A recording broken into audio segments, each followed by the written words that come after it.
Yo,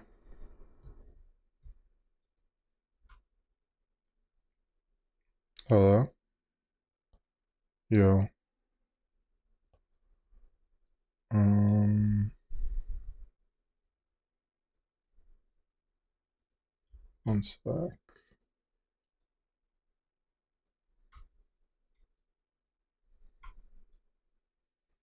Alright, I think I'm ready.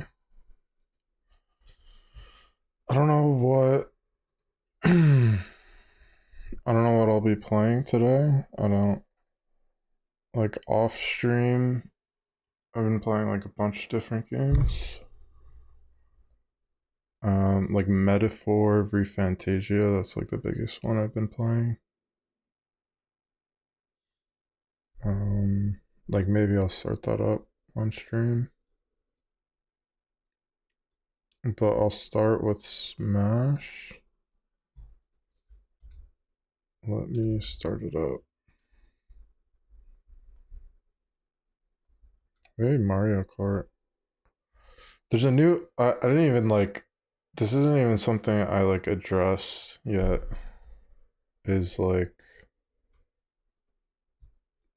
there's like a new Mario Kart Switch 2 reveal. That was kind of cool. It's like a birthday present. It was like day after, or like on my birthday. It's like new Mario Kart Switch 2. Like I saw. Like I knew exactly what it looked like and stuff because like I kind of kept up with the Switch 2 leaks, but I still think it looks like pretty cool. Like you can use like the controller as a mouse. I thought that was really cool. That's fine.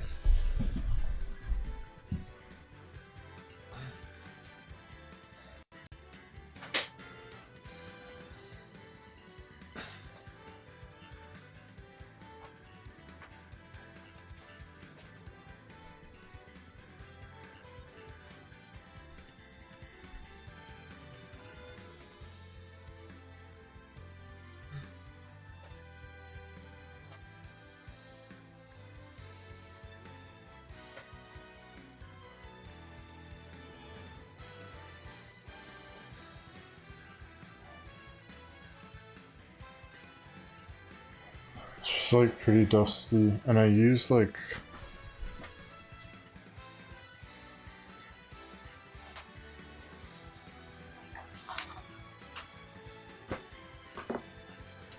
I don't know why I made it. I use this duster or what's it called, steamer on my shirt, but it's still like cooling down. I need to like put that away. Alright, let me start up. Oh, new headphones. I mean, they look like knockoff, like those like AirPod Max things, but I don't think they're like very good. Maybe they're like decent.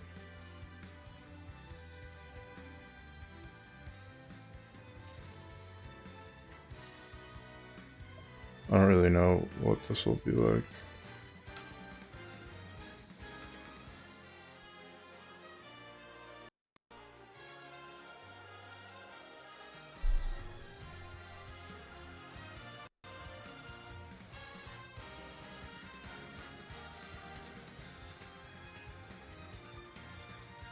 I don't think the audio is gonna be very good, maybe.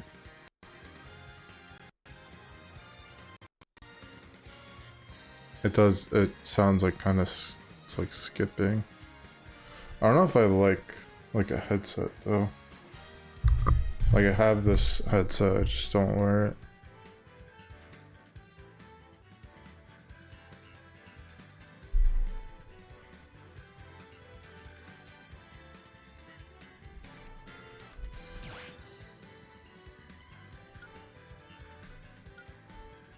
It's like delayed.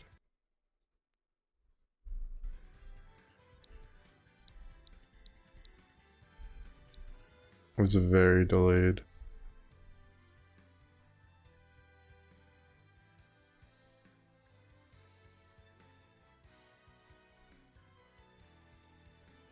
Yeah, I don't think I can use these.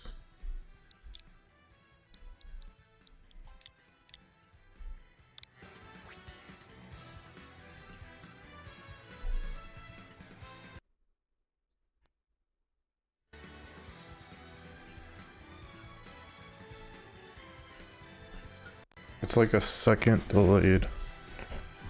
Maybe I'll try like one game with the headphones. It seems like way too delayed.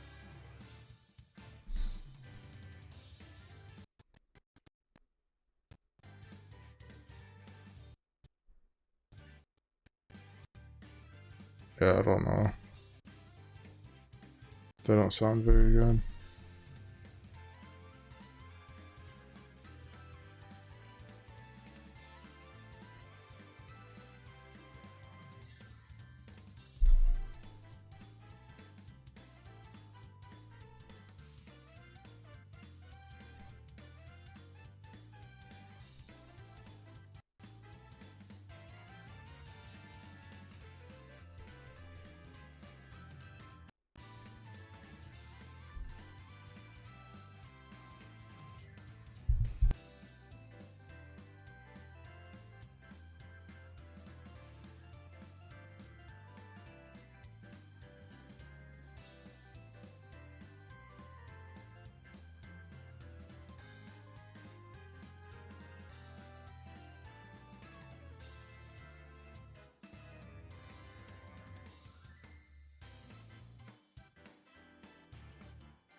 And so I'm probably not going to use these headphones. Alright, I'm going to YouTube.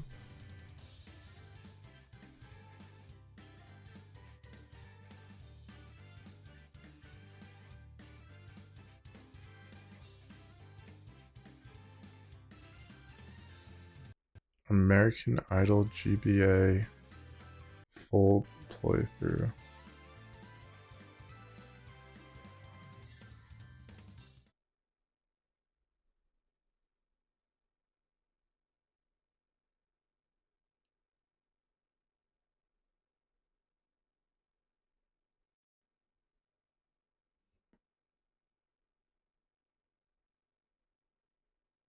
The hell is this?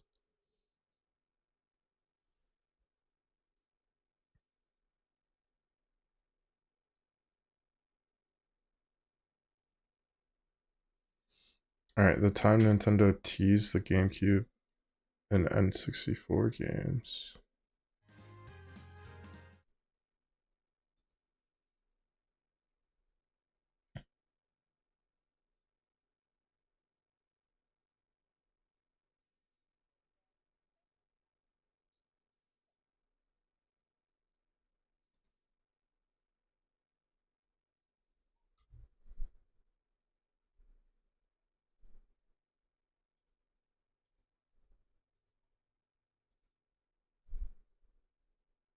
Very own games, years in advance. And not just once, nor twice, but multiple times, including instances before anyone could have The hell possibly is known this what they were picture? teasing, or that there were even teases at all.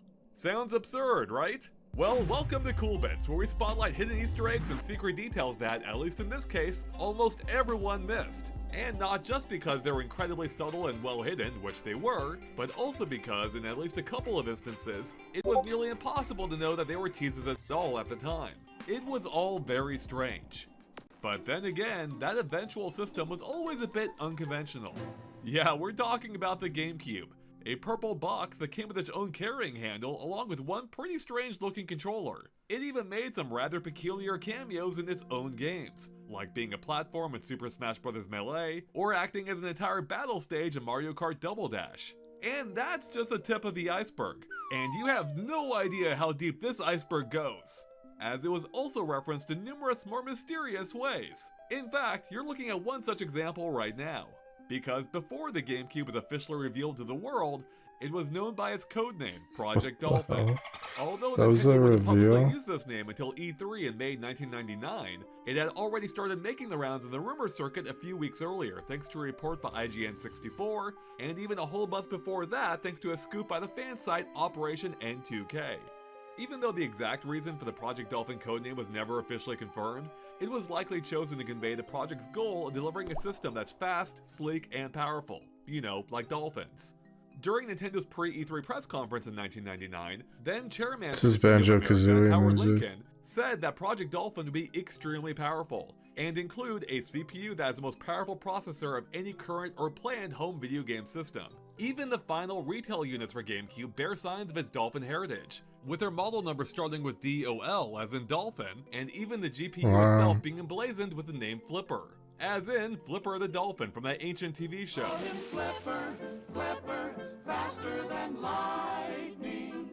So Nintendo clearly had dolphins Weird. on the mind, even well after the GameCube's release, as references to its Dolphin codename can be found in numerous games throughout the GameCube's lifespan, like riding a dolphin in the launch game Wave Race Blue Storm, Olimar's ship being christened the SS Dolphin in Pikmin. Super Mario Sunshine took place entirely on a dolphin-shaped island called Isle Delfino, which is Italian for dolphin. F-Zero GX featured a vehicle called the Cosmic Dolphin, Custom Robo had dolphin-shaped accessories, and even Star Fox Assault, despite being released towards the end of the system's lifespan, featured billboards that advertised dolphins. Nintendo just loved hiding references to the Project Dolphin codename in any way that they could, which I cannot stress enough is incredibly unusual for them, considering codenames are rarely intended for public use, let alone as an Easter egg to be found across multiple games and generations. Because here's where things get wild, as Nintendo didn't only reference Project Dolphin in the years after the system's release, but even in the years leading up to it too, hidden within multiple games of the GameCube's predecessor, the Nintendo 64, only this time in much sneakier and more mysterious ways.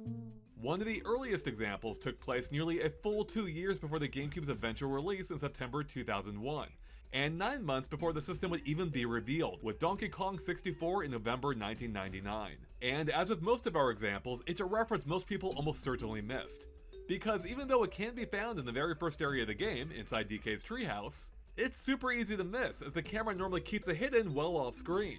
But if you I don't enter know the what he's first-person talking view about. and look at the left wall, you'll find some relics from Okay. DK's past, like a steel girder from the original arcade game, along with Cranky Kong's cobweb-covered phonograph from Donkey Kong Country. But behind I don't all of think that is that's a it. strange picture of a dolphin, as in Project Dolphin. Yeah, they Maybe. sneakily hid a glimpse of Nintendo's future among artifacts from their past. And there's a good chance that even if you somehow stumbled upon this at the time, you might not realize there was any greater significance to it, considering the platform that I was teasing was still 2 years away, and only the most avid of fans would have even heard the name Project Dolphin by this point in time. Although its meaning might have become a little clearer if you somehow managed to earn a 101% completion ranking for the game, as you'll then unlock a super secret ending. Yeah, they're holding auditions for Donkey Kong's next game on Nintendo's next-gen platform, Project Dolphin. How incredibly cheeky of them, especially since we're still waiting on a Donkey Kong 64 sequel to this very day. Now, Want to test your survival skills? We got you. Want to collect souls and get That would be XP? really cool. Sequel. almost exactly a year Not later, that and a many. couple of months following the official reveal of the GameCube, one of the final games for the Nintendo 64 Which is such snuck a in another weird Project Dolphin reveal. reference in a surprisingly meta way. Because in Banjo-Tooie, you'll eventually encounter this guy frozen in place. And no, he didn't purposely freeze himself in an attempt to skip the wait for the next Nintendo platform. If I freeze myself, then in 3 weeks, when Nintendo GameCube. comes out, you guys can unfreeze me. The wait will seem instantaneous to me. Turns out, he's Saberman from Rareware's long-running series of games. And if you thaw him, you'll find out he's apparently been frozen here since 1984, which coincidentally was when his first game released, 16 years earlier. But as it turns out, he's not just a blast from the past, but maybe the future too? Because after you bring him back to his tent, he'll fall right asleep. But if you stick around without leaving the area, you'll eventually hear him start talking in his sleep. dreaming of future adventures, including one in which he catches a ride on a dolphin. Yeah, he's dreaming of a new adventure on the GameCube, hence the whole riding a dolphin thing. And I wouldn't expect any less from the series that famously teased its very own sequel in its first outing, right down to the title. Even if, in this case, his dream sadly wouldn't become a reality, as Saberman never actually appeared on the GameCube itself. Hey, it was just a dream after all, and Rareware knows a thing or two about failed dreams, even if he wasn't all that far off about the whole riding a dolphin thing. Okay, now I know what you're thinking. Those Easter eggs are pretty surprising, but both of those games were technically made by Rareware, and they were always able to get away with things that Nintendo themselves wouldn't even attempt, right? Well, Why does this like look so good? Doesn't seem like and they were Banjo always 2. able to get away with things that Nintendo themselves wouldn't even attempt, right? Well, strap in! Because not only did Nintendo do the exact same thing in their own games, but they took the teases even further, such as by including it in one of their biggest series. Because in The Legend of Zelda Majora's Mask, you'll eventually make your way to the Astral Observatory, where you'll find all kinds of weird artifacts decorating the lower floor, including some paper scattered all over the ground, though one of which is suspiciously covered by a jar. But if you move it out of the way, in the only way Link knows how, you'll uncover what it was obscuring, a drawing of a dolphin. How very mysterious. Especially given that, at the time of the game's Japanese release, we were still 4 months out from the GameCube's official reveal, which of course included Maybe our it's very like first just a dolphin, or like they got the idea to codename it Dolphin because of all the dolphins. I don't know. I don't know. It seems like hard to believe that they put like dolphins to say. I don't know. Maybe it is like teasing the new look at a console. next-gen Zelda game. And I have to say, it's pretty Ew. fitting for a game that's all about time travel to tease the future.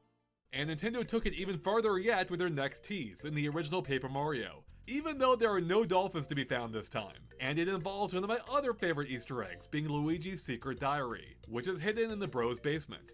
If you sneak a peek at it, you'll learn of Luigi's deepest thoughts and desires. And it includes references to other games Luigi can be found in, such as Mario Golf, Mario Tennis, and Mario Party. Plus one more that didn't even exist yet. Because on page 7, Luigi writes, "I want to play the lead in an adventure. Of course, my name would have to be in the title, that'd be sweet, but I know it'll never happen." Well, my dear Luigi, I'm happy to say it did end up happening, as Luigi's Mansion is that game, having launched alongside the GameCube in late 2001. So that's pretty cute.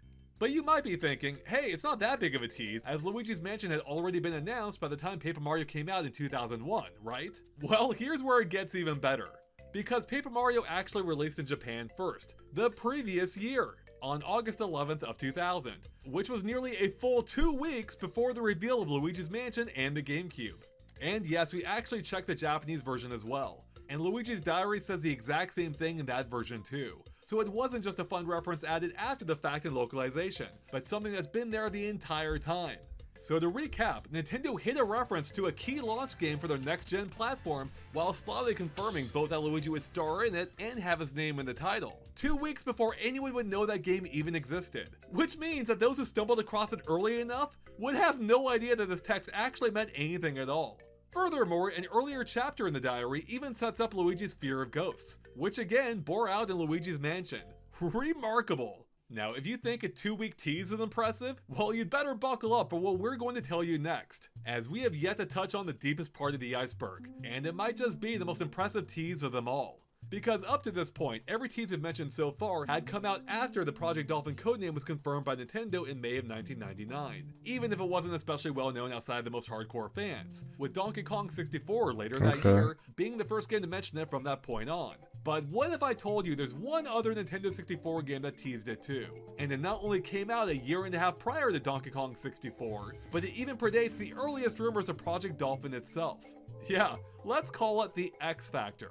As in the F-Zero X Factor. Because if you drop by either Big Blue or Rainbow Road in F-Zero X and slow down enough, you might catch a mysterious sign that has, but what else? That's right, a picture of a dolphin. Wow. And since this game first released in July 1998, that means that this tease not only came out over 3 years before the GameCube would eventually be released, but also nearly a full year before Project Dolphin's name was even known.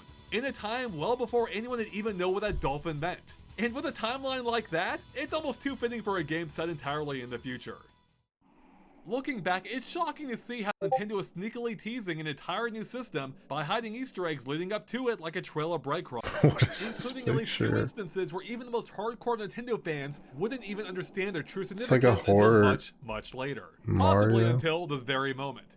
And it's hard to imagine Nintendo ever doing anything quite like that again. And that's exactly why I have to say, those are some pretty cool bits. And that wraps it up for this episode of Cool Bits. But make sure to check out our playlist for even more episodes. And let us know if you have any cool bits of your own by posting in the comments below. Yeah, that was cool.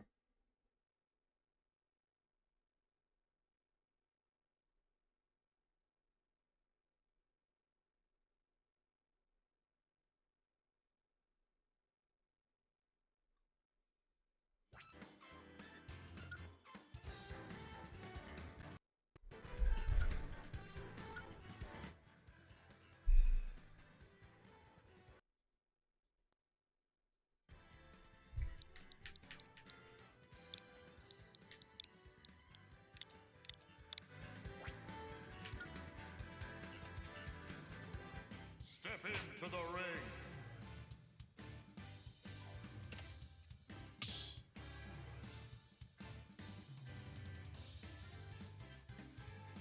Wait, what?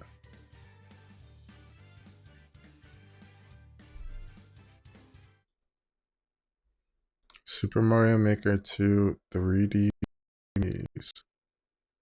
Like someone made a 3D game in Super Mario Maker or something.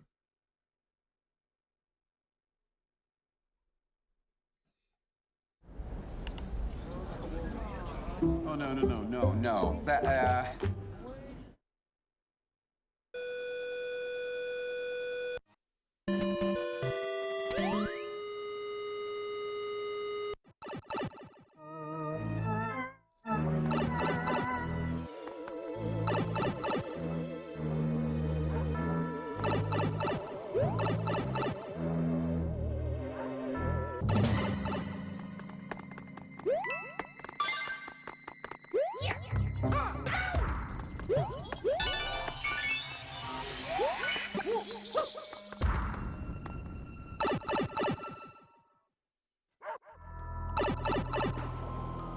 Okay, this is stupid.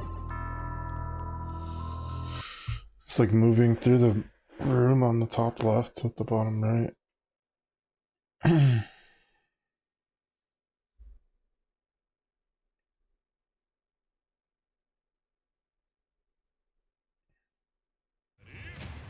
Oops.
So I played a little bit of like, I was playing Smash Run on the 3DS yesterday. Game is kind of cool.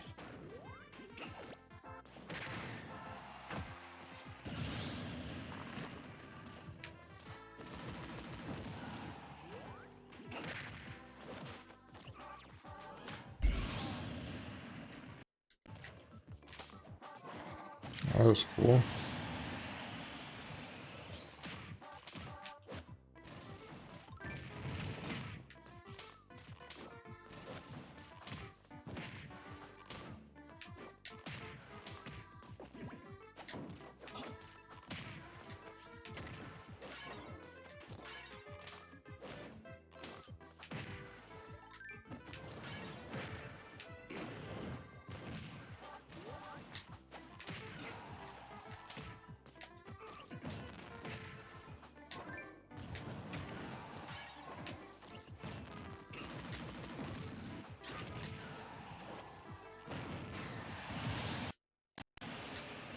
Yeah, the audio is like so delayed. I'm like not even realizing it.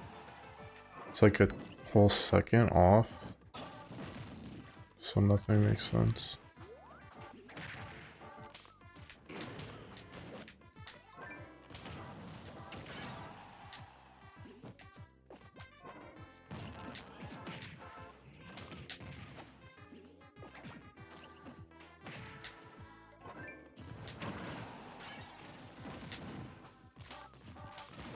I feel like this guy's going crazy mode and I'm like not.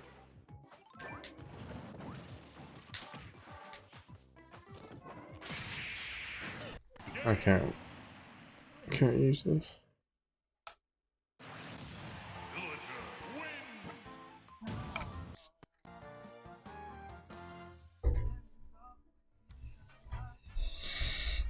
Not very good.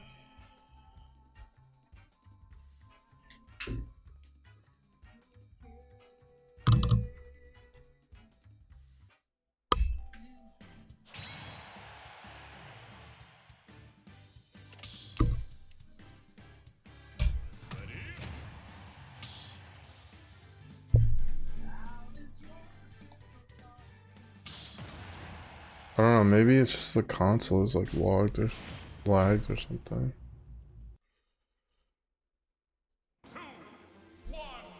Okay, I think that's better.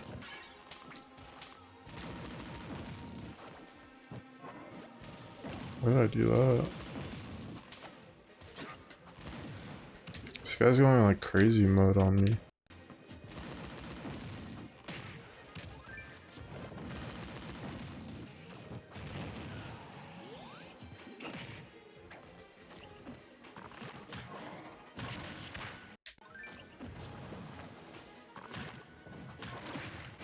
Oh no, why?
I was wondering.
Um,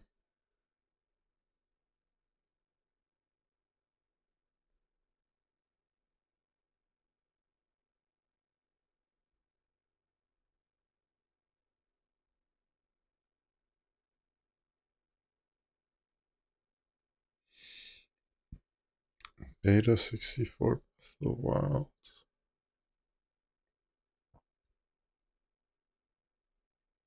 What is this?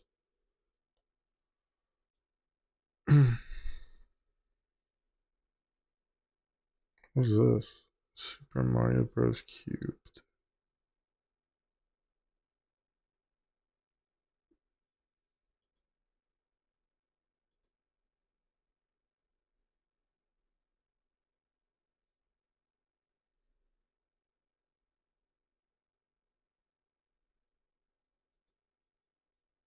I had to pee.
Alright, I'm gonna refill my waters. Be right back.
Alright, so I don't know if I should play another game or like while waiting on Smash. I think I just watch videos for now.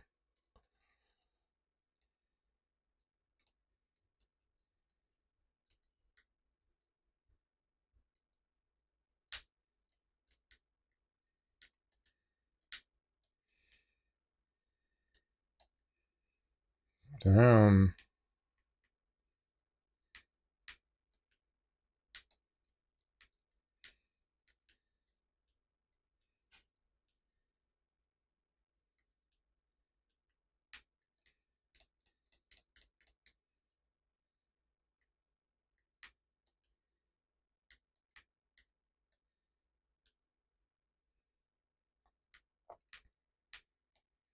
I feel like he tries so hard and Villager just comes in and like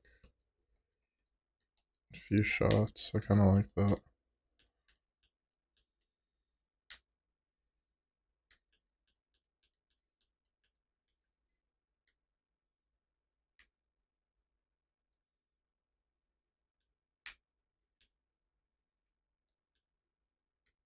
Damn.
I wasted it. That could have been game. Best game. Ah.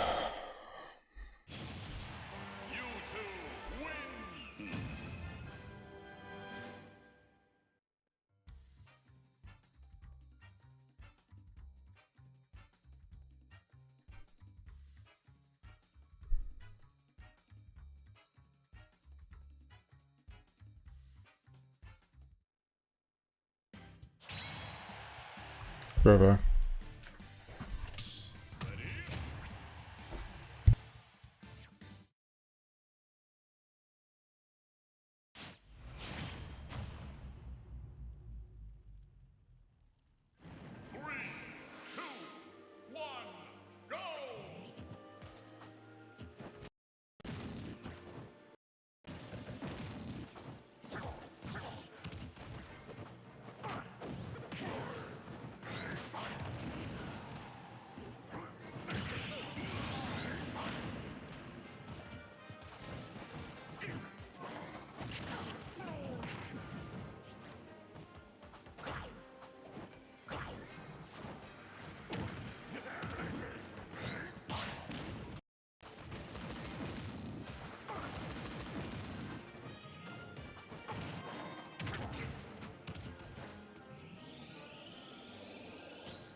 Alright, I think I watch videos for a bit and then I launch.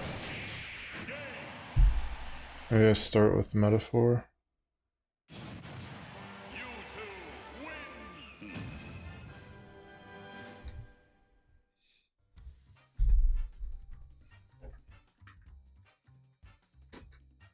Or maybe just this like Smash Bros game I was playing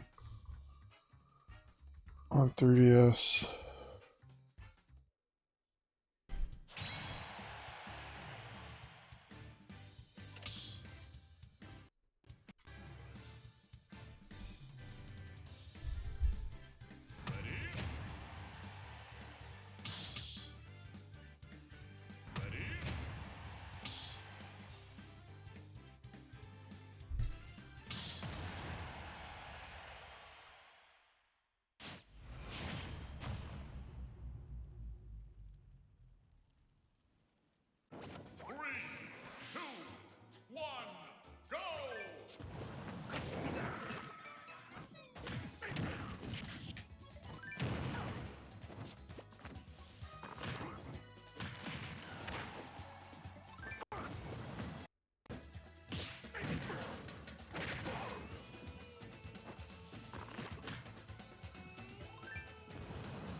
Oh.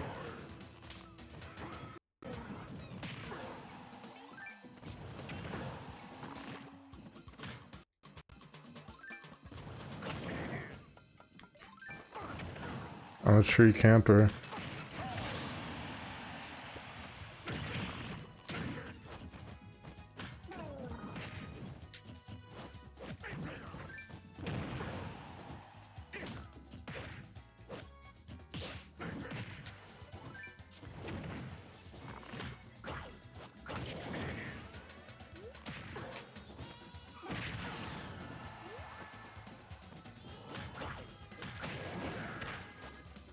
I don't know if that counter's worth it.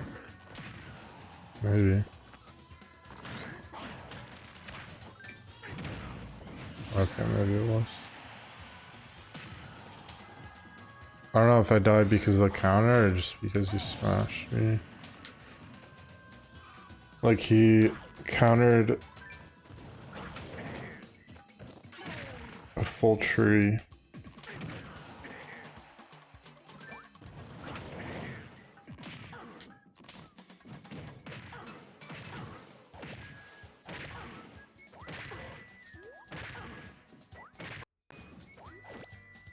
I'm gonna do it. If it keeps working, I'm gonna do it again.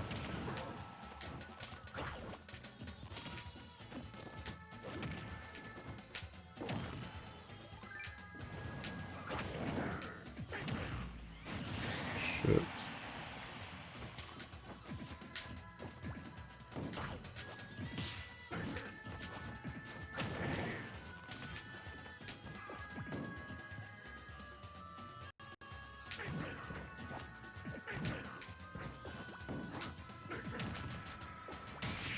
I just wanted a bowling ball.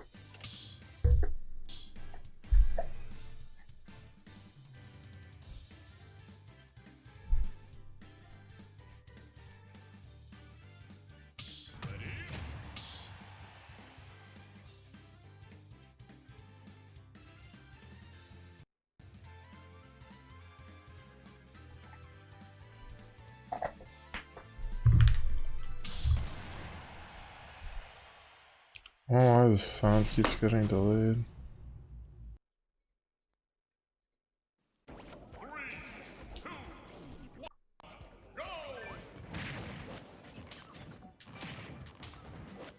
Hopefully he's not better with TK.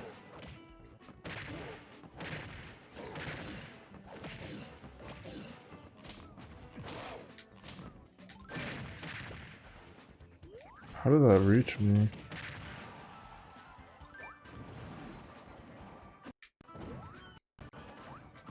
Thought I was dead.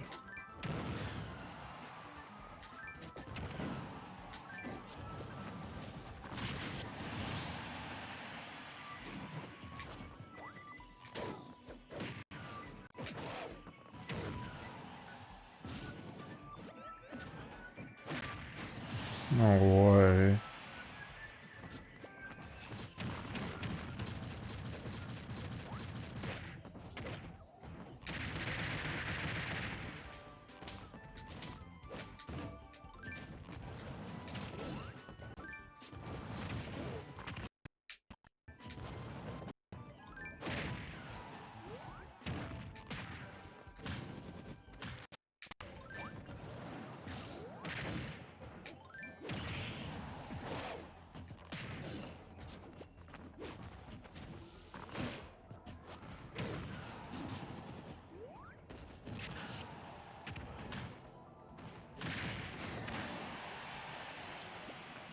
Think you can beat a tree?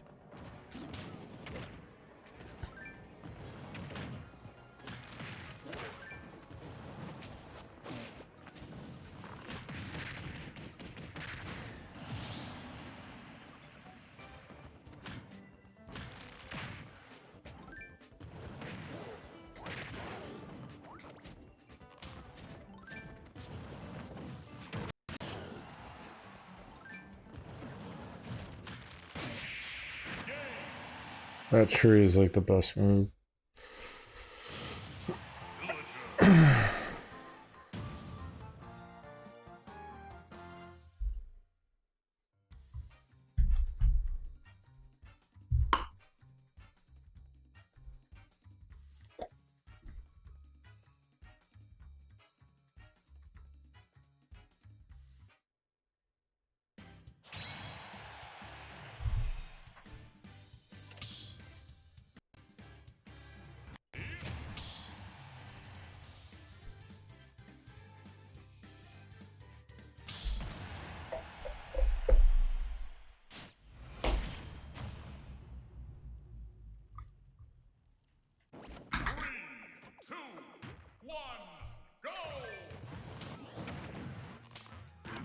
I didn't know you could do that. I mean, he might have just dropped, but I thought he like sucked it up and then moved and then spit it out.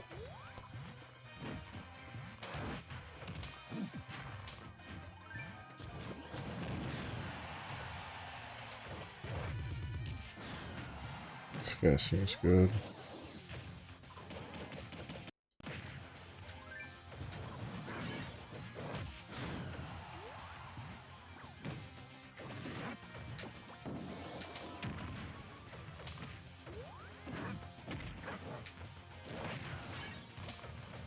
I've never done that like spiny to edge guard thing.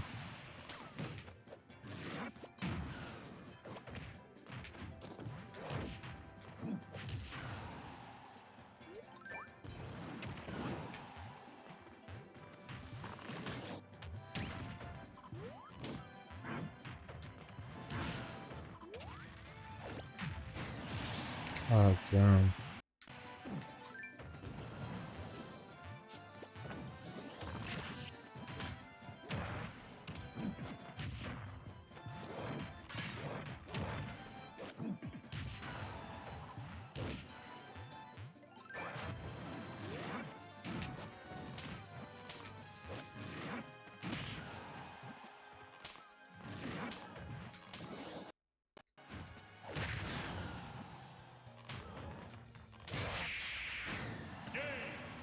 Alright, he's good.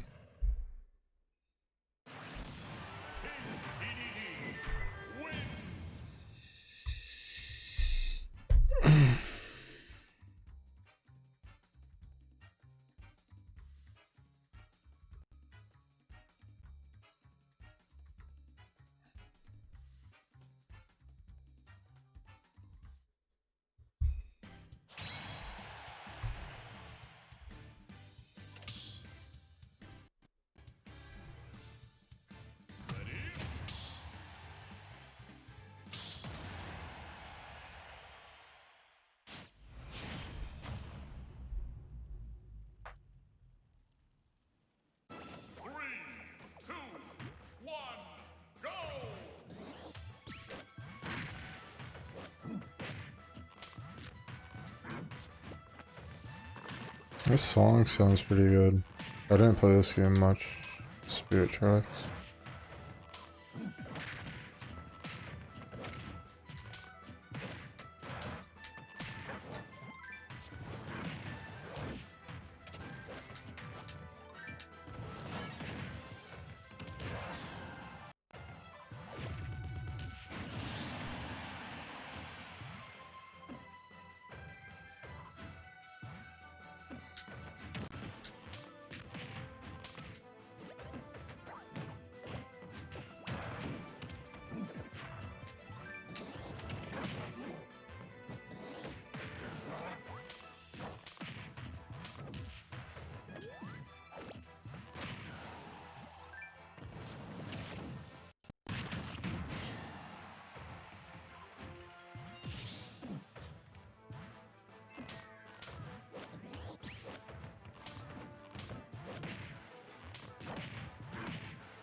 Landed like right on the tree. Didn't do anything.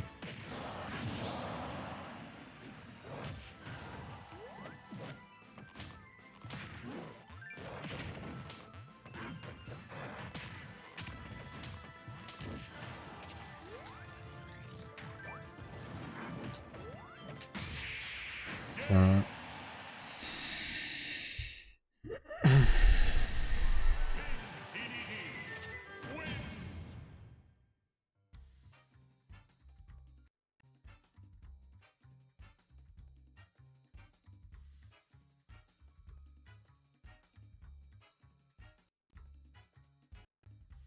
like furiously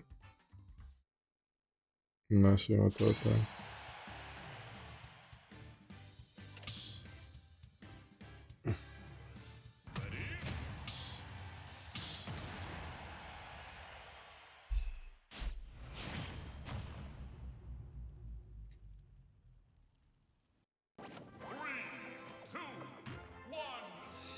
So I was thinking like about like when I'm streaming. I was thinking I should have like, I don't know. I would like the streams to do better, but they're not like doing very good.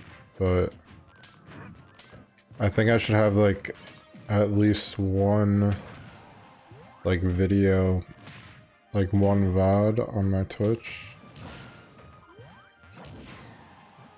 So maybe I'll stream like, unless it goes like really good, I'll stream more. I'm thinking like I'll stream like once every 2 weeks or something, like just so I have like at least something on my Twitch channel. Like last streamed.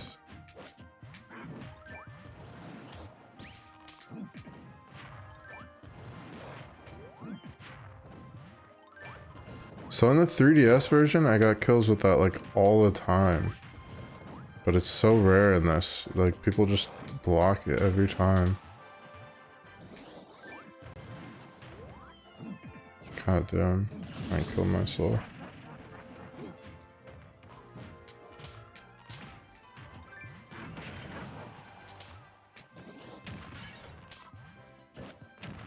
Just sucked up my pot.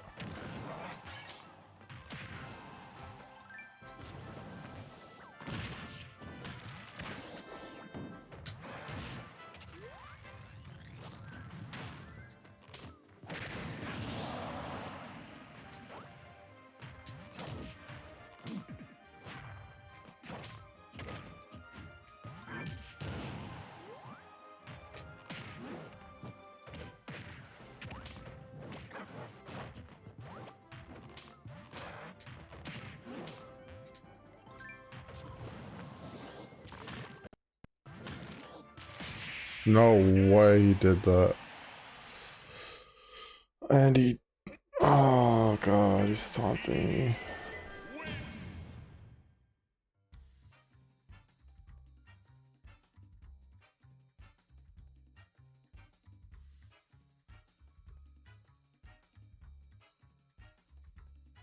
This Waddle D guy come from?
No. How, dude? Like, spit it out so far.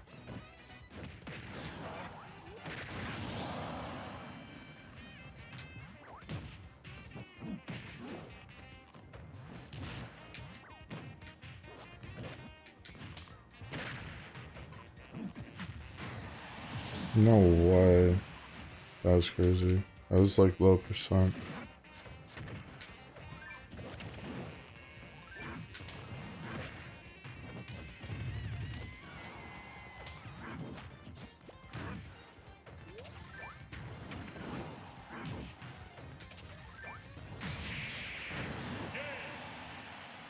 Damn.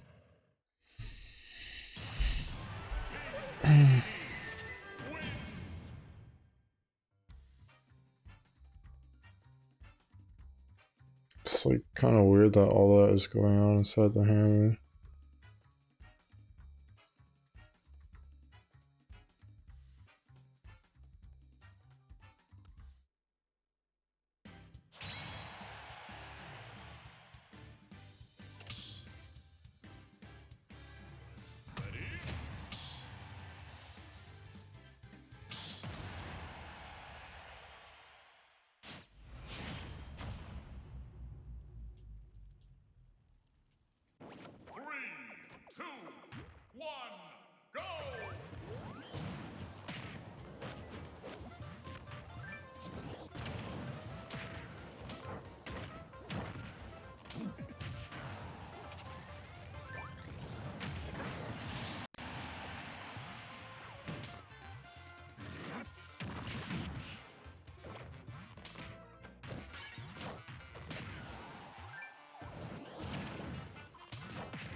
This guy's too good.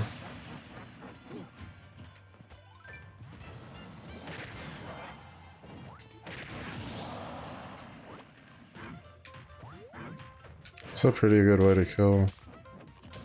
I'm realizing. Turnips up there.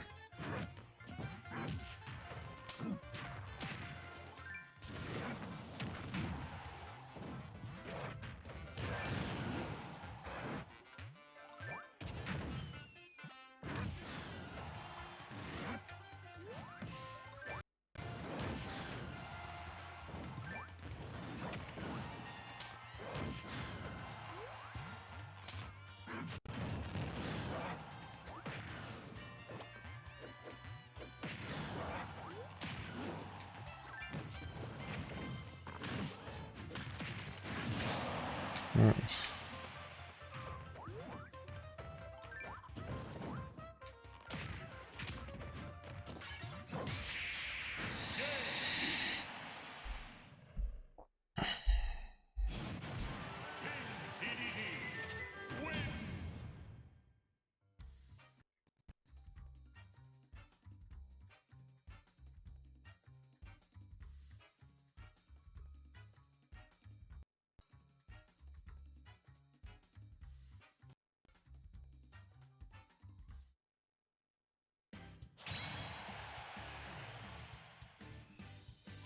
I don't know. I'm thinking maybe I just end.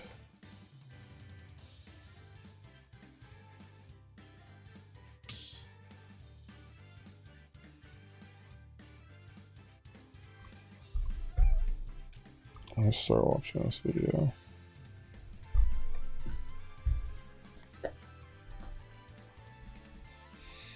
It's apparently like beta Breath of the Wild, I think, or like early Breath of the Wild before there was Breath. Looks like there's the same thing for Super Mario Odyssey.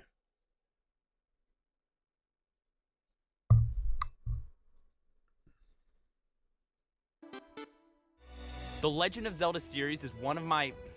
wait, do I really need to explain Zelda? I mean, we all know how for 30 plus years, Nintendo has been giving us incredible games in the Zelda series, filled with action, platforming, puzzles, and adventure. And with Breath of the Wild, we've never had so much adventure in a Zelda title. And now, after so much waiting, it's finally happening. The release. But how did this game come together over the 4 years since it was first announced? Where did this art style originate from? Why are there spaceships attacking Link in a tracksuit? And what changes were made during development?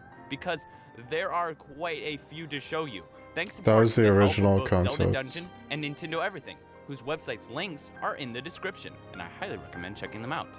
So let's not drag out this intro any longer, because on this episode of Beta 64, we're going to learn all about the development of The Legend of Zelda: Breath of the Wild.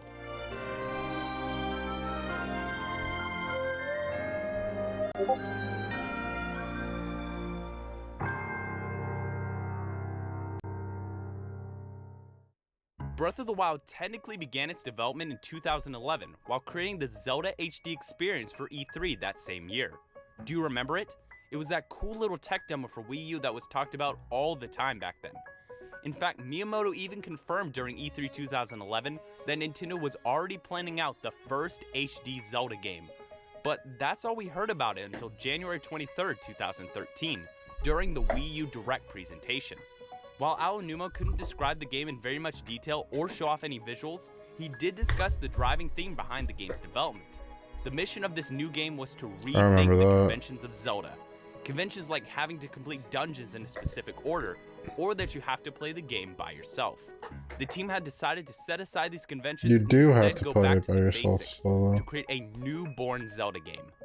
He explained that they had also wanted to implement this with Skyward Sword, but they weren't able to put enough effort into changing the linear structure of the game.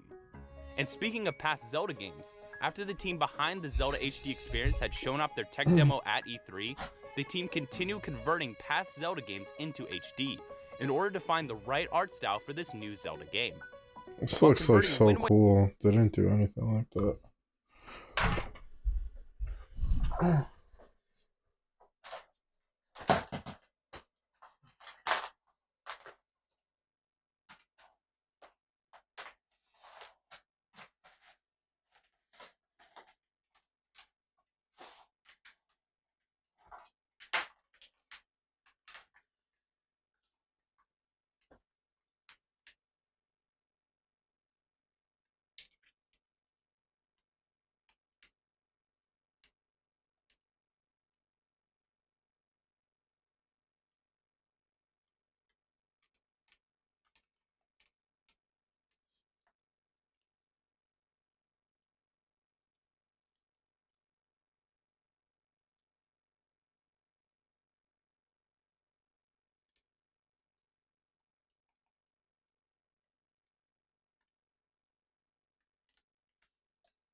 Oh, people are entering.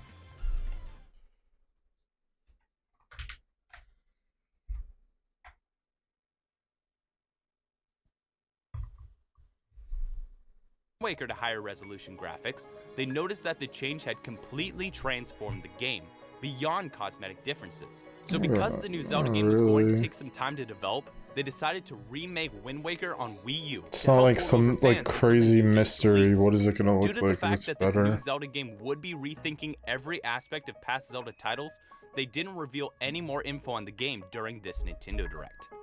However, at E3 2014, we got our first look at the game, or Yeah, I at least a remember. cinematic of the game, showing Link riding a horse while fighting a guardian, though some at the time speculated that the guy riding the horse wasn't really Link.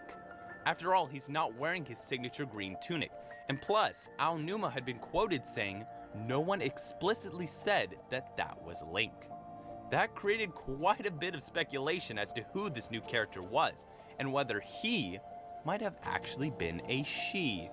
But that wasn't the case, as Aonuma later said that that was simply a joke, and that this person riding the horse The was fuck? actually Link. It turns out though, as kinda revealed in a joke much is later that? interview, the team was actually considering having a female protagonist for a time, with the simplest option in their opinion as having Zelda herself as the main character. But in doing that, a new question arises. What would Link do? And plus, the team also had to consider what they called the balance of the Triforce. So taking into account both of these issues, they decided to just have The Link as team main had to character consider once the again. balance of the Triforce. Going back to the video, as Aonuma explained, this new Zelda title was meant to bring Zelda back to its roots, like in the original Legend of Zelda for the NES, where you could explore all the world around you wherever you wanted.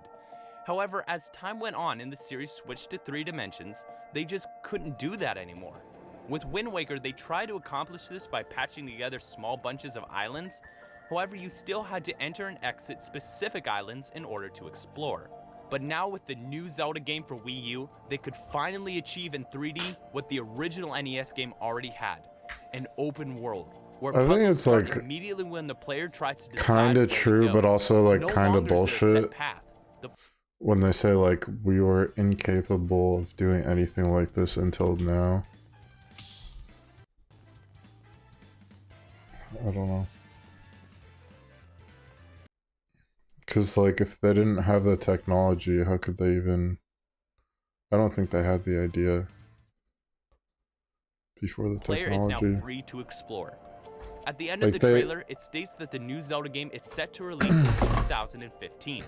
However, as we know, that wasn't They the wanted case. to make But Ocarina that of Time release like range free was kept for roam, almost a do whatever year, you want. Like they including could in have the done next that. footage that we'll see. At the Game Awards 2014, the first gameplay video was shown with Miyamoto and Aonuma playing the new Zelda game together. The gameplay shows off some basic things, with Link exploring the world on foot, using a sailcloth, and riding a horse. One of the main things we learned about in this footage is that the horses actually have the ability to control their own movement, which leads Link to freely focus on attacking and aiming his bow, which has always been a difficult thing to do in past Zelda games. Plus, to make attacking even easier, you can now vault Wait, the off horse your horse and stops? shoot arrows in slow motion, much like in the E3 I don't even know that. 2014 teaser. Enemies also now have a life meter above their head after attacking them, much like in the Wind Waker when equipping that weird-looking hero's charm. When comparing this footage to the final game, we can notice quite a few changes that were made after this build was shown. First off, the HUD is very limited, missing many of the elements from the final version. However, it does almost resemble the final Pro HUD mode, which removes many of the on-screen elements like the minimap and the temperature meter. But even after that, the HUD is still different because of that magic meter. Now, I've looked through hours of footage of the game and haven't seen any magic meter, even when using what seems to be magic-based items like the fire rod. So it looks to have been cut, much like what happened with The Legend of Zelda Twilight Princess. And speaking of cut HUD elements, the entire gamepad functionality that was shown in the footage, with its map features and all that, have been completely removed from the game because Aonuma stated that it was disrupting the gameplay experience, which I can completely agree with. Later in the footage, during the horse riding sequence, there's some other HUD elements that were changed, removed, and added in. First, when choosing to get on the horse, the buttons that appear look slightly different. It's a black button with a white outline in the early version, but it's a white button with a black outline in the final. Oh, and in case you were wondering, the Japanese text next to it says Noru, which means to get on, or in this case, to mount. Once riding the horse, you should notice the controls on the bottom right were changed before the final version, because instead of a box with controls in it, the controls are lined up on the bottom of the screen. Looking at these controls, they look to be roughly the same. Like whoa is think the one activated on by the holding left stick looks back, better. and ya-ing is mapped to the A button. Except this version says go instead of ya. However, there's that R button too, which isn't used in the final. But after looking super close at that really blurry Japanese text beside the buttons, it turns out it reads narameru, which means to soothe. So originally the soothe button was going to be mapped to the R button instead of the L button. Also, you should have already noticed that the ya meter is missing from this build, and there's actually a reason for that, which I'll talk about a little bit later. For now, notice what happens when Link pulls out his bow on the horse. It shows an image of an arrow on the upper left corner with the amount on the top right of it. On the bottom left of the box, it shows a D-pad which looks like it would have been used to change the arrow type. In the final though, this entire arrow box isn't used at all. Instead, it'll show the number of arrows on the crosshairs, and you can change the arrows in the same kind of way that you change weapons. Some other various changes to the HUD include the heart meter's color, which changes between a dark and light red over time in the footage, though it stays the same color in the final. Not to mention there's no stamina meter in this build either, because when Link jumps off the cliff with a sailcloth, the meter doesn't appear as it does in the retail release. Now speaking of Link jumping off the cliff, notice his sailcloth and compare it to the final game. Notice how it's completely different and more elaborate in the final versus the simple cloth design in this footage. Going back to the latter half of the footage, there's The cloth, I didn't like when they showed the cloth. The cloth, they just like literally took that from Skyward Sword. a couple of changes that I want you to note. First off, you can yaw as much as you want in this build, and by that I mean you can keep boosting the horse's speed without tiring it out. Likely this was done to allow Aonuma and Miyamoto to quickly move around the map in the footage, and was definitely going to be enabled in later builds. Now, how do I know for sure that it's unlimited? Well, if you listen in on the footage, you can hear Aonuma basically spamming the ya button. And on an interesting note, Link saying ya is different in this build compared to the final. Take a listen.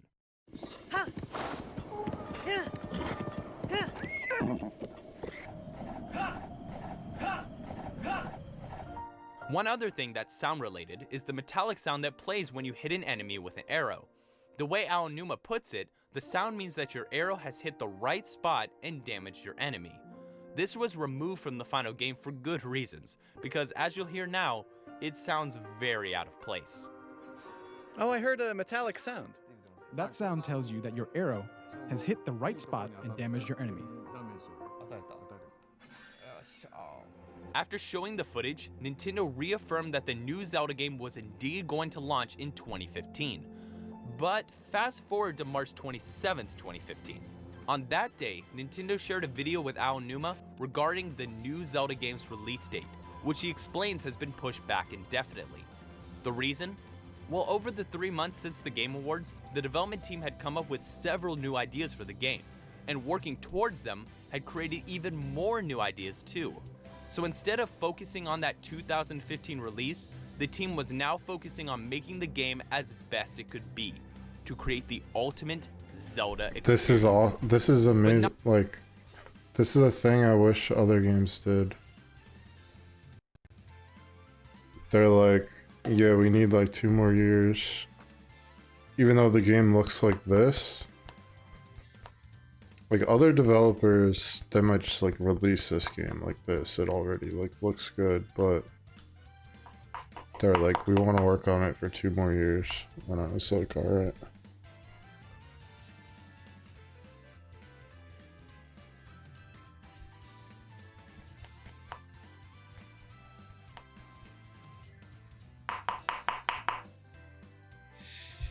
Definitely worth.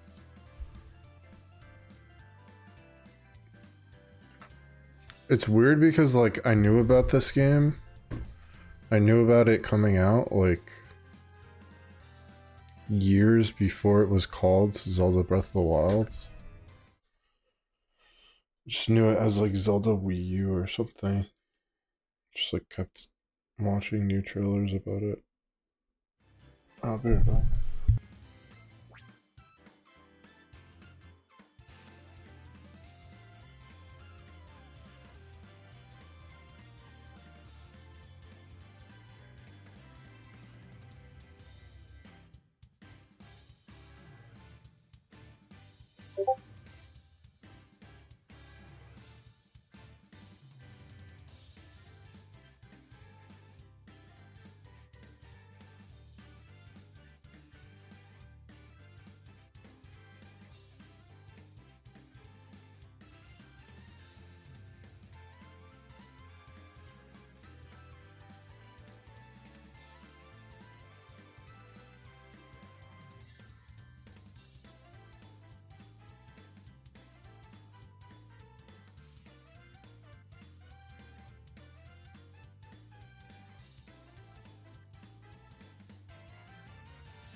into the ring.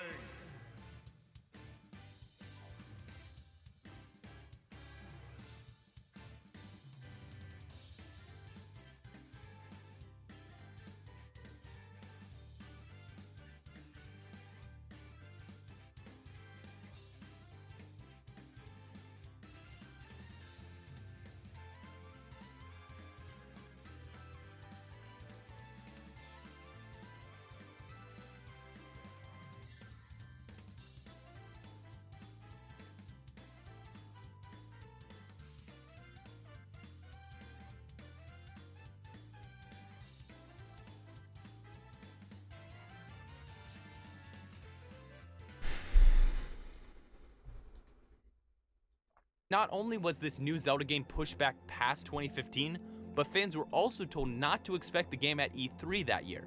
However, at the convention though, Reggie, the president of Nintendo of America, stated in an interview to expect the game to launch in 2016 instead. In March of 2015, Nintendo first announced their new dedicated gaming platform, the NX, later called the Nintendo Switch. This created a mountain of speculation, wondering if Nintendo was even going to release the new Zelda game on Wii U, or instead release it solely on the NX. At E3 2015 though, Miyamoto made It's kind of why it's weird that the Switch 2 got called the Switch 2, because these have names like this, like the NX, the Nintendo Revolution. sure to state that this new Zelda title was indeed going to release on the Wii U. But that is all he said on the matter. That is until November 2015's Nintendo Direct, which very briefly stated that the game was going to use the new Wolf Link amiibo in some way, and that the new Zelda title was going to, for sure, release in 2016. But that didn't happen either, because in March 2016, some financial documents from Nintendo stated that the new Zelda game for Wii U was actually going to release in 2017, which was later confirmed by Nintendo on Twitter, where it also stated that this new Zelda title was going to release for both the Wii U and NX simultaneously. The reason for this dual release is that 1, the game was taking longer than expected and they now actually had the chance to do it, and 2, since the game wasn't really taking much advantage of the Wii U's unique features, it wouldn't be as big of a deal to port over the game, since it wouldn't have to be redesigned that much. At E3 2016, the curtain was finally lifted on this new Zelda game, or should I say, The Legend of Zelda Breath of the Wild, whose title was first announced during the Nintendo Treehouse presentation. But not only was the title finally revealed after roughly 5 years, but many people, including myself,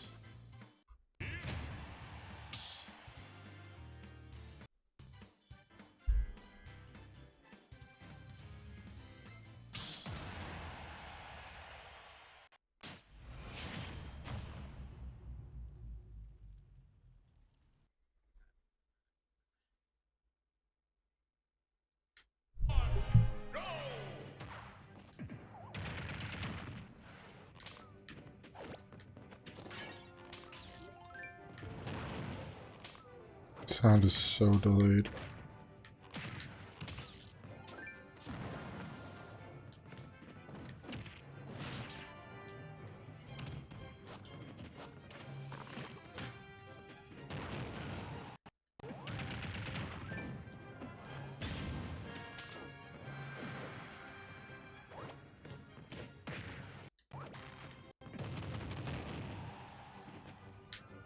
Is that like a thing from Undertale? I don't even know what that thing is on this end.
Still kind of close.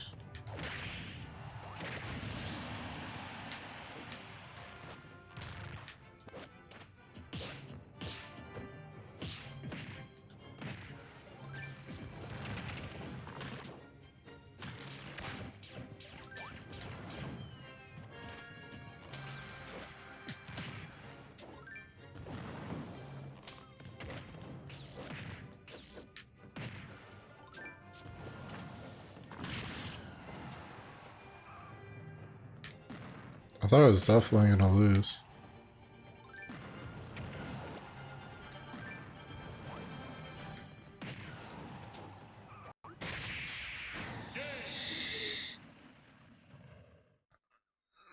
Those turnips go kind of crazy.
Damn.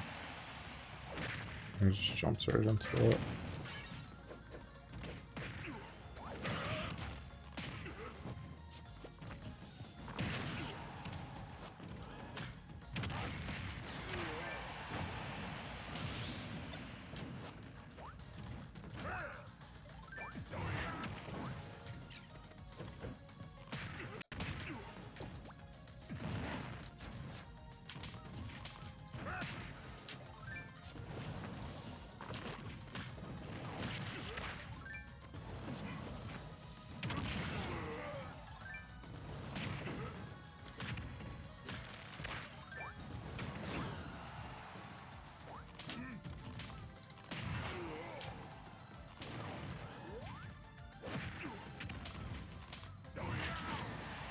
No way. Oh, I thought I was dead.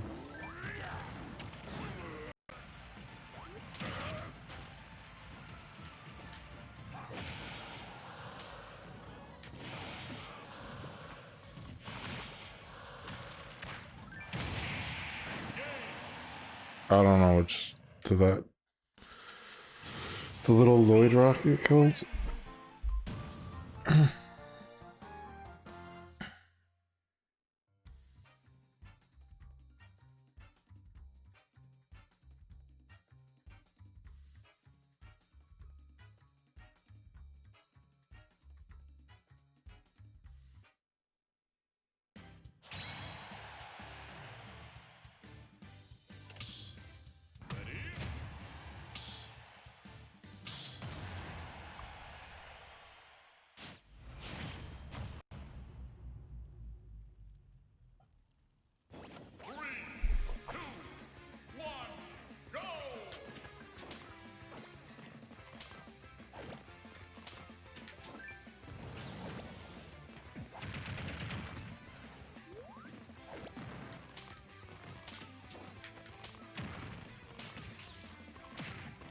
This guy was like beating me bad last time.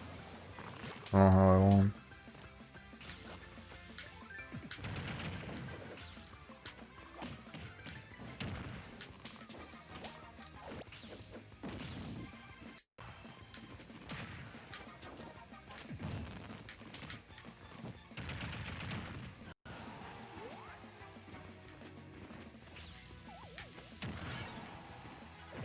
Oh, it sucks.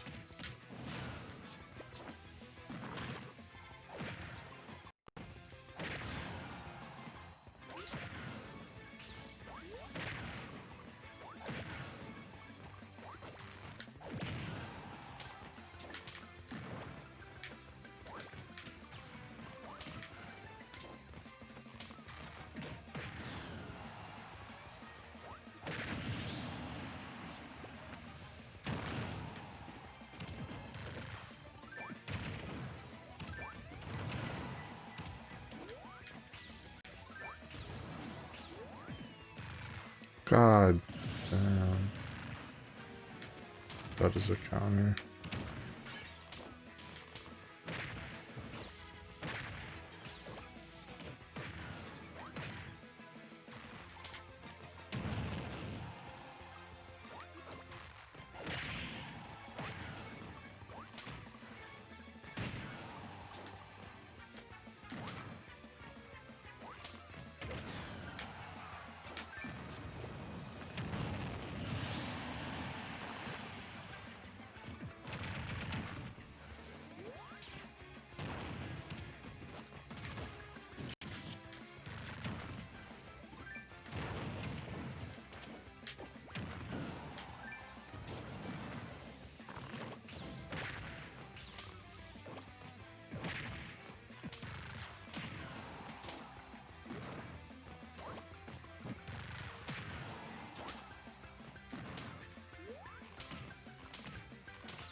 Axed.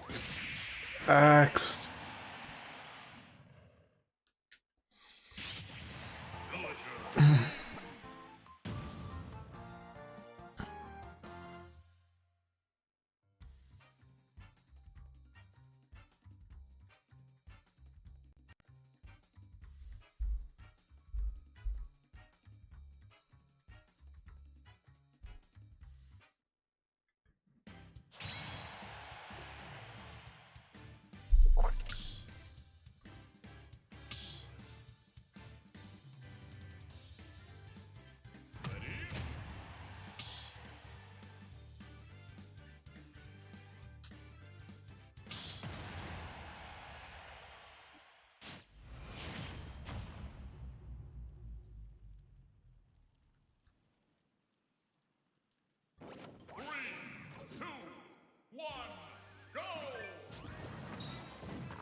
No way. That was a one-shot kill. That was 0%. I did not know he even had a deflect.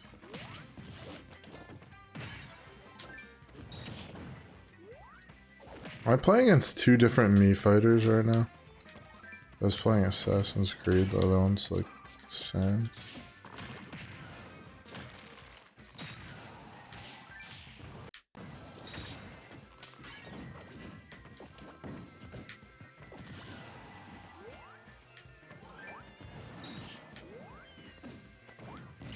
Oh, could have killed me. I don't even know what he just did.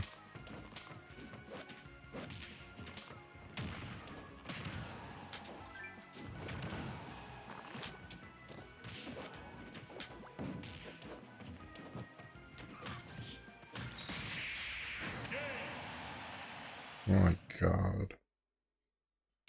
3-0.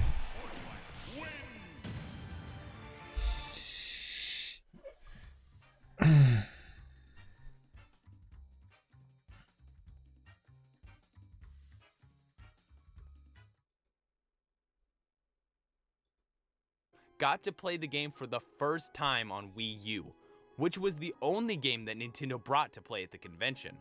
And while it may not have played the best at the time,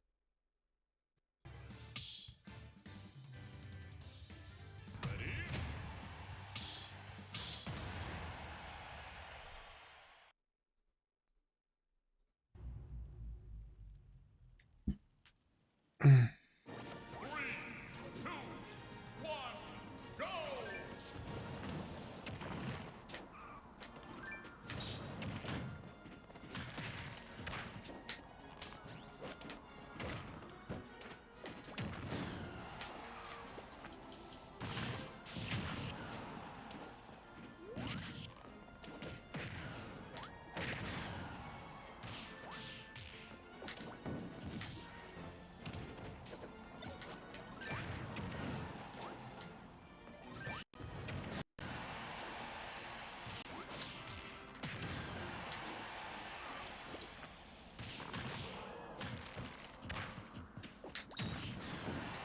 What? Do you reflect the bowling ball?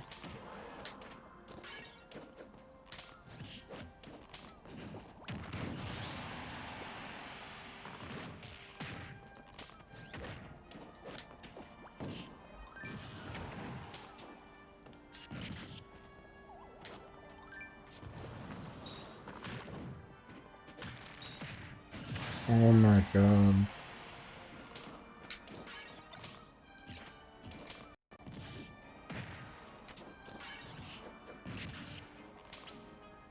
Maybe this guy knows that's like a counter or something, I don't know. No way, dude. I'm just like at 0%. It just kills me.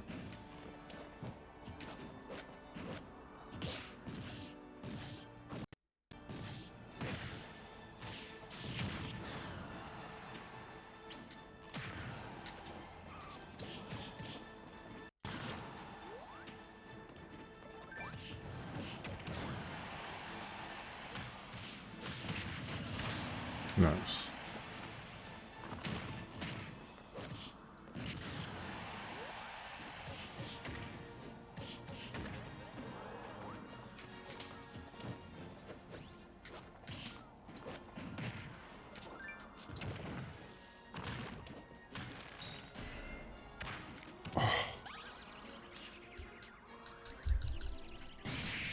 Damn.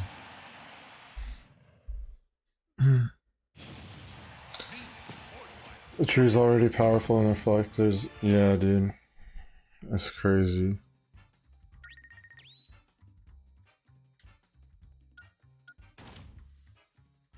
I didn't think it would be like one shot kill though, from 0%.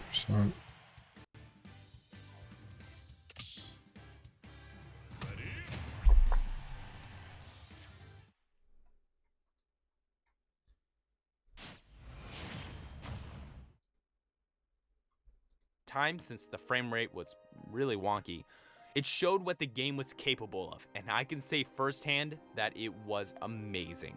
And since I got over 30 minutes of footage from the E3 2016 demo, we've got quite a bit of footage to compare to.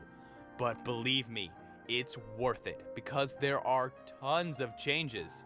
First off, we played two demos at E3.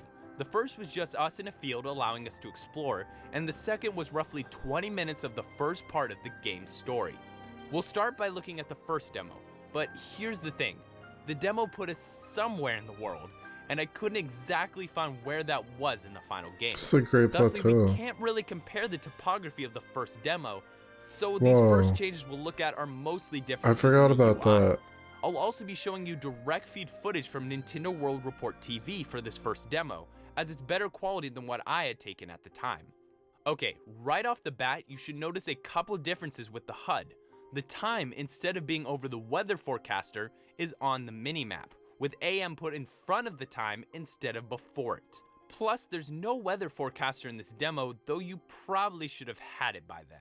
Also, just so you know, if you notice that the D-pad icon in the upper left was replaced with 4 arrows, that's the difference between the Switch and Wii U versions, not an actual E3 change. Looking in the pouch reveals a few more differences in this build, though I guess I should technically call it the inventory, because that's what it eventually was called. First off, as you can see on the top of the screen, you can't move to the adventure log or system in the E3 build, and because of that, the 3 dots below the inventory icon were also removed. Actually, looking at the inventory, you'll notice that the cooking tab is missing. However, from the footage I took of the same E3 build, it's there. A very interesting discrepancy. which I can only assume is different because the direct feed footage was taken from a longer demo that was shown to select press, while mine was shown on the show floor. But anyway, you should notice that the Apple icon for materials was changed between both versions, and the icons in the E3 demo are smaller than what they eventually became. Oh, and also, the right stick's icon was changed slightly too. The materials themselves also have some changes as well, like how the health icon for food was moved from the bottom right to the top right between builds, and not only that, the Highland Shrooms icon was completely redone for the final version. Now, if those changes weren't interesting enough for you, get ready, because the story demo we play next changed a lot. I'm actually going to be using my personal footage of the second demo, as I couldn't find any better close-up, not shaky footage. Now, just a slight warning, this footage does contain the first 10 to 15 minutes of Breath of the Wild, and some might consider that a spoiler, even though Nintendo themselves have technically shown this part of the game numerous times in trailers, gameplay footage, etc.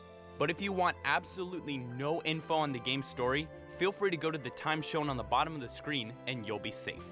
But come back after you've played the game, because there are so many differences here and I'd hate for you to miss out. Alright, now with that out of the way, let's get right to it, starting with the very beginning opening cutscene, which has an additional part. Oops.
Oh, that would have been cool.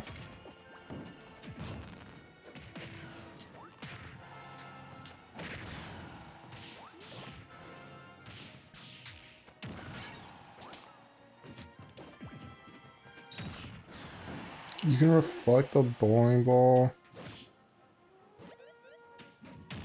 That is fucked up.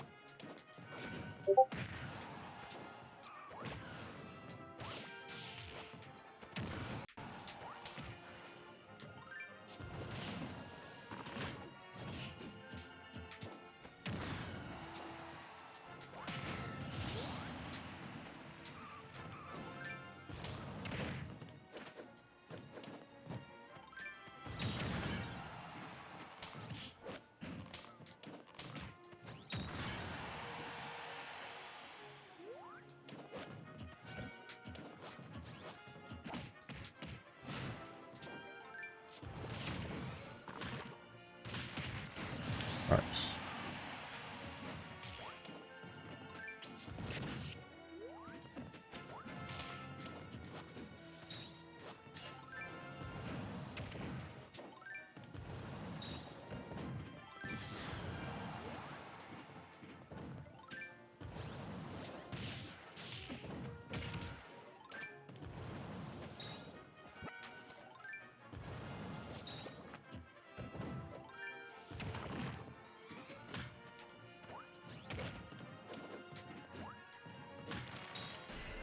No! I gotta pocket it. When I block, it breaks my shield.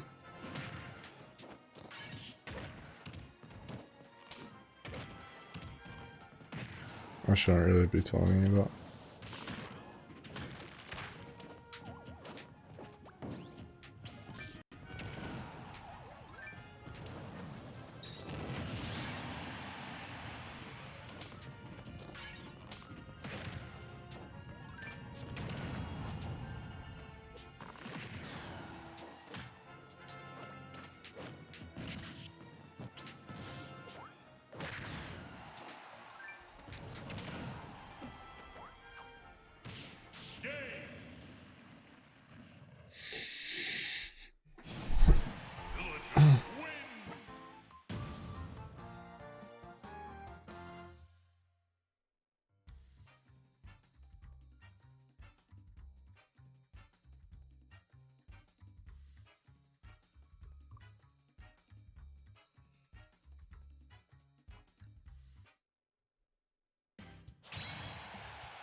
Pyro's too good. I don't know. Definitely don't know how to play against the Pyro.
Oops.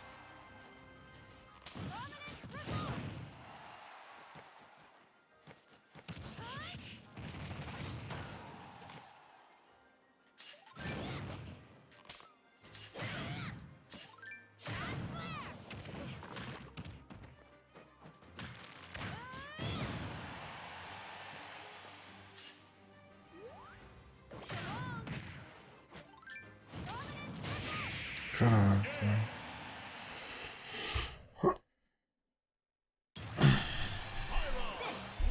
Power the Aegis.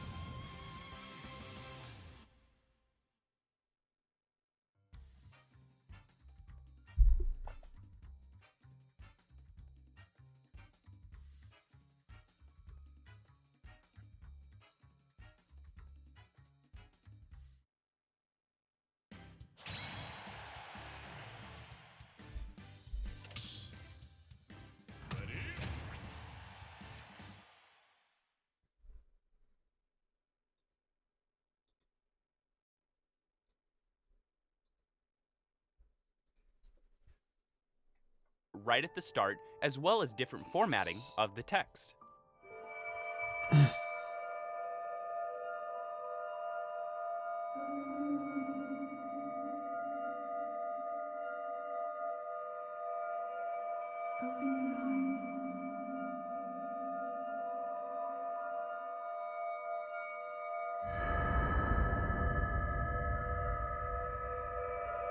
That's a better one. Am I right?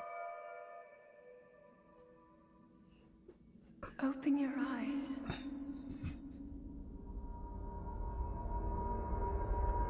Open your eyes.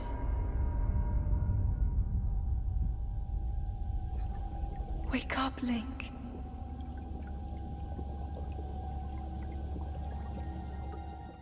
Notice how at the end of the cutscene in the E3 demo, you're shown the location's title. However, this was There is removed kind from of the final voice game. acting in this game. I mean, it's only in cutscenes, but I don't know. People complain that there's no voice acting. And also, once you get in control, you should notice that there's an additional plus button shown at the bottom to tell you how to view controls. That wasn't present in the E3 demo, or at least not shown. Everything is pretty much the same until you reach the second room. Here you'll find your clothes and in the E3 demo, 2 additional barrels. Now Link, walk up to the pedestal No, and those open up the barrels door. are there. That's when you'll find a very interesting difference with the light coming through this newly opened door.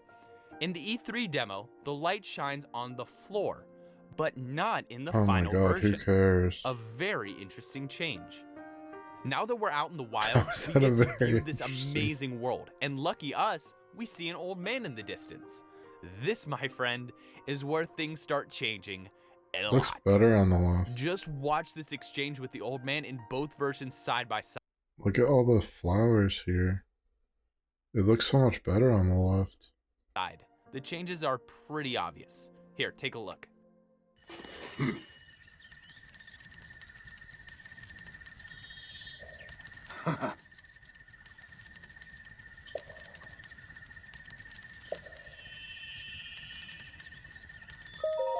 Oh my god, who cares about these little dialogue changes? What I mean, player.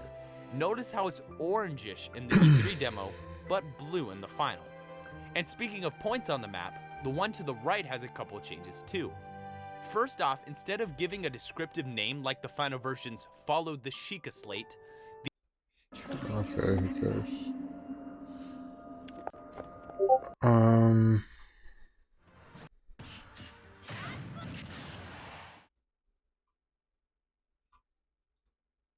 It's just like such minor differences.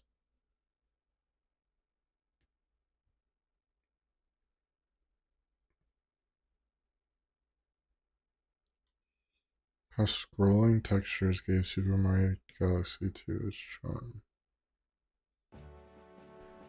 I don't think it's a big secret that Nintendo games have aged well. Despite coming out all the way back in 2001, the GameCube still holds a lot of fond memories for a lot of people. Now, The Legend of Zelda: The Wind Waker is a classic for a reason, but even Super Mario Sunshine or Mario Kart Double Dash, these games have held up really well despite being almost 20 years old. The strange thing is, as well-loved as these games are, I have not seen any discussion online about how they make these games look as good as they do. Nintendo has always shied away from talking about the engines or the internals behind their games, because they prefer to let the games sell themselves rather than the technology. But that's a little bit of a shame, because if you look inside, it's actually some of the most inventive stuff I've ever seen from a developer. Now, I've been studying Nintendo games for about 5 years now to try and figure out how they work. You might have even heard of a site I run called noclip.website, which lets you view levels from a lot of different Nintendo games right in your browser.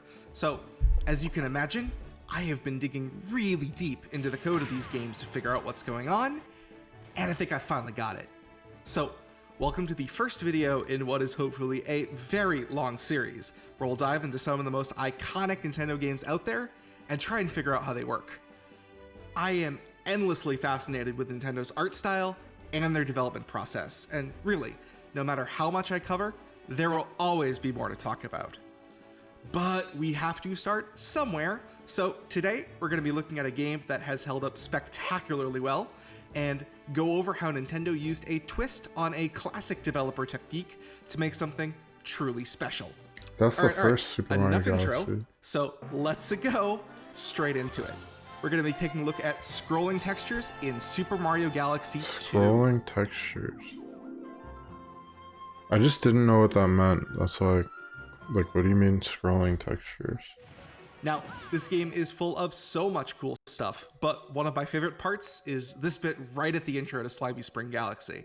In fact, before we get into the really nitty-gritty technical stuff, I'd just like to ask you to take a second and really soak it all in, because it is absolutely gorgeous. You only see this little section for a few seconds before you plunge into the caves below and get further into the level, but you're talking about like just this is a scrolling texture perfectly. The water. Now, with everything going on, you might imagine there's some sort of complex programming or fancy engine to get this to look right, but it's way simpler than you think. In fact, everything you're seeing here is just a few extra tricks on top of a scrolling texture. Now, Nintendo is no stranger to scrolling textures. They have used them in their 3D games basically since the beginning. You can see here in Super Mario 64, the lava here is just a big texture that was just scaled up and scrolled across the screen. Okay. And in Ocarina of Time, just one game later, you could see that they were actually getting quite fancy stacking and layering them, and even putting them on walls instead of just on floors. But going back to Slimy Spring Galaxy, it's not too obvious where the scrolling textures are, which is weird, because if we look over this ledge, we can see that this waterfall here, yeah, it's just our scrolling texture again. Regardless though, I assure you, this opening room is full of them. And the question then becomes, how are they hiding it? And the answer is two main techniques: displacement maps and layered textures. So let's break it down. There are actually three main parts to this effect. We have the base layer. I don't know, that's like very technical. I was just curious what a scrolling texture is. I think I get it though.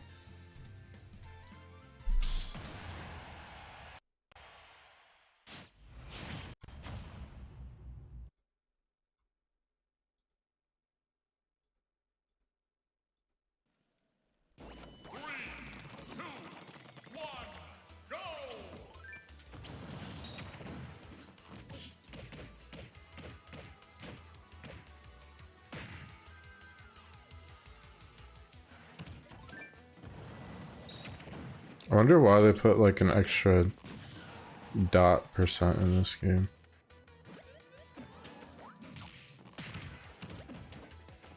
They wanted to do like 1.9% damage.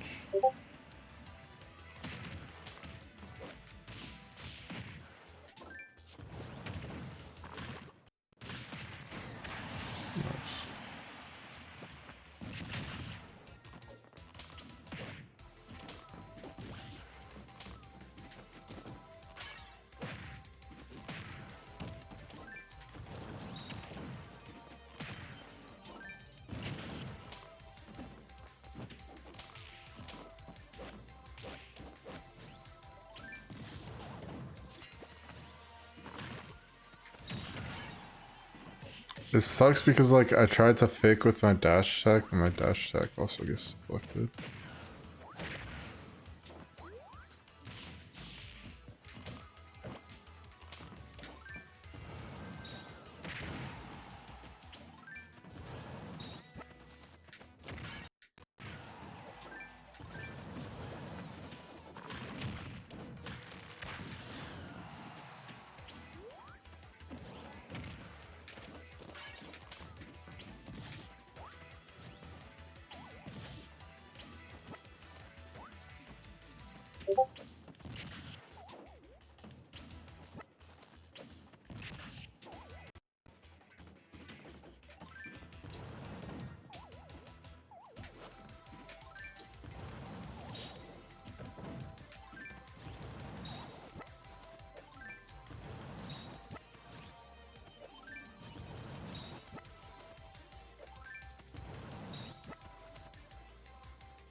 That sucks.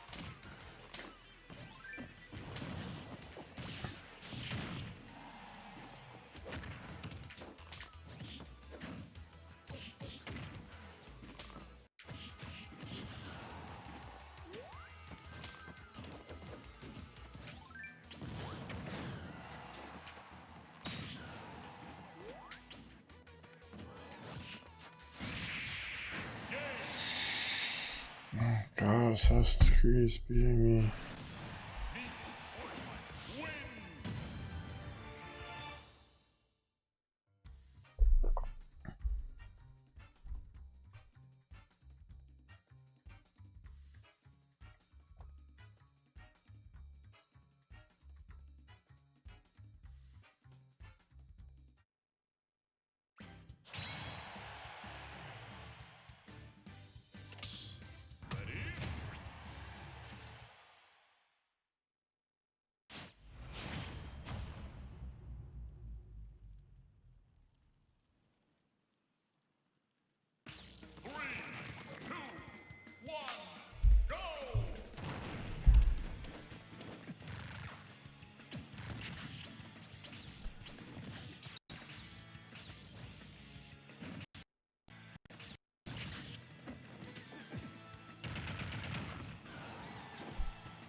I don't know if I care about this. I think I start up this game. Just see how it goes.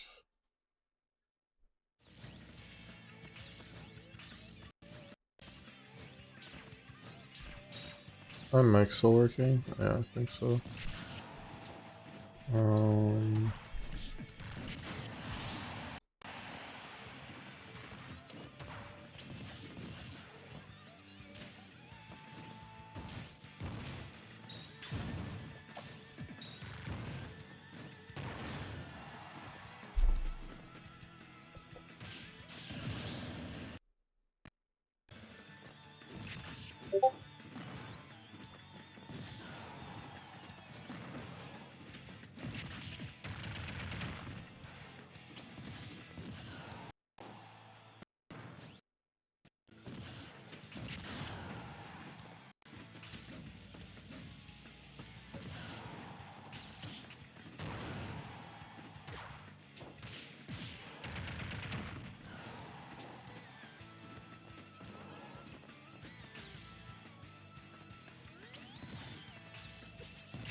So this is what I've been playing off stream along with some other thing.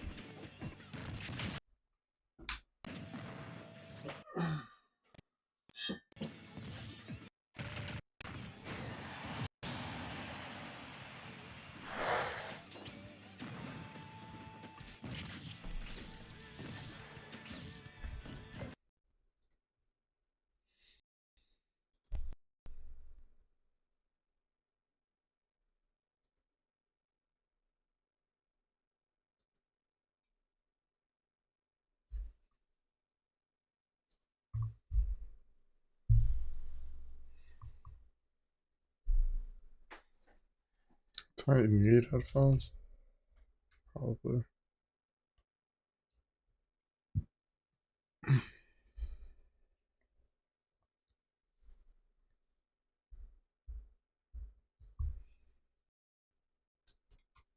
Alright, this is Metaphor Refantasio. I think this game is like sick. It's like really cool. Where's the...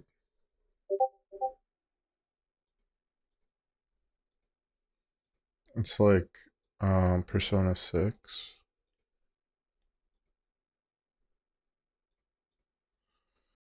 It's also had like, trying out other games.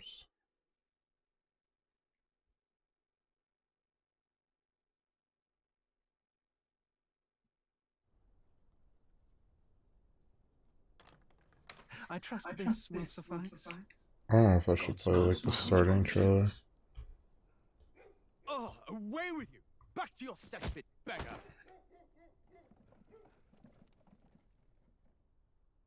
I don't think I need to play this. How's this Smash lobby?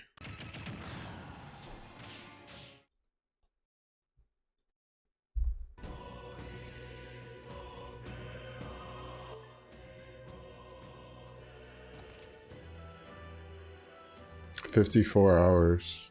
It's my playtime. I feel like I'm not very far at all. It's like a lot.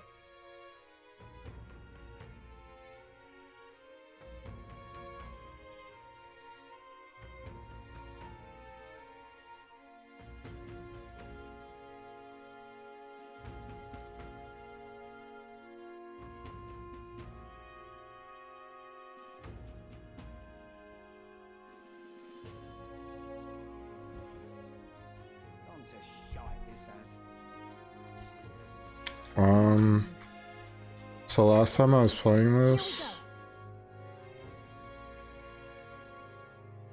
I took out of the castle.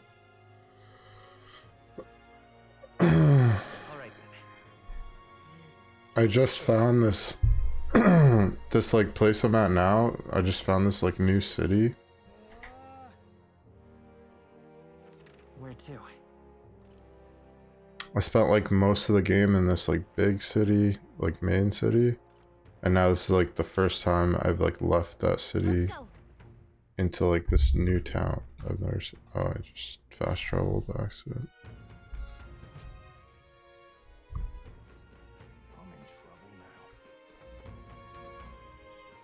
I haven't really like looked around this town at all. Pleasure to see you. So I think that's what I was saying. Why do you eat bugs?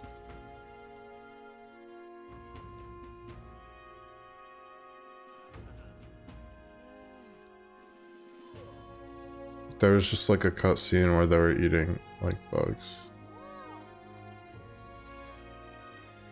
Giant sandworms. Pleasure to see you. Oh, dear me.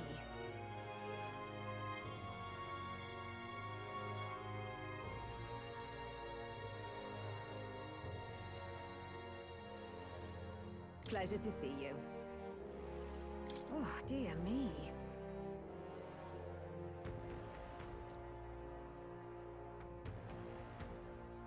Oh, there's like kidnappings. That's what I'm doing right. There's like this guy who's like kidnapping a bunch of people.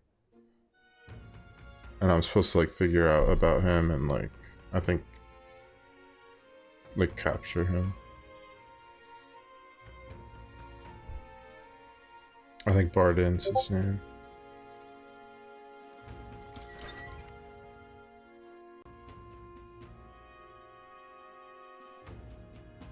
So it took like a while to get into the combat in this game, but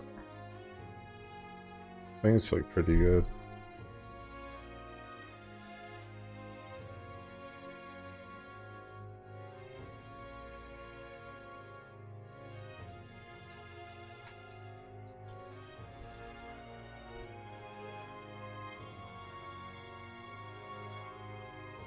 You can pocket Pyre's side B. By the way, pocket counts as a reflect, so if you pocket it, throw it, and then... yeah.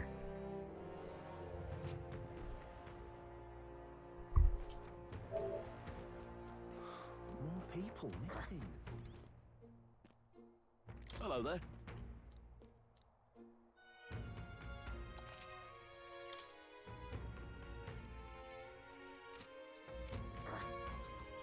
Alright, so I think this is like all the town I can explore. Maybe there's some other areas I haven't been yet. What were the guards doing? Like, I haven't seen this.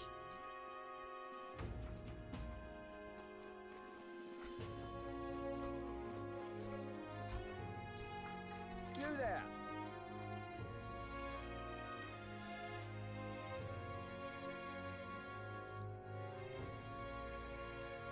Hey!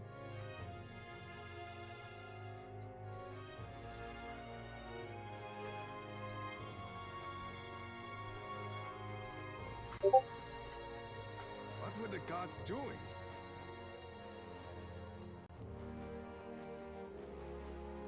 Now what am I to do?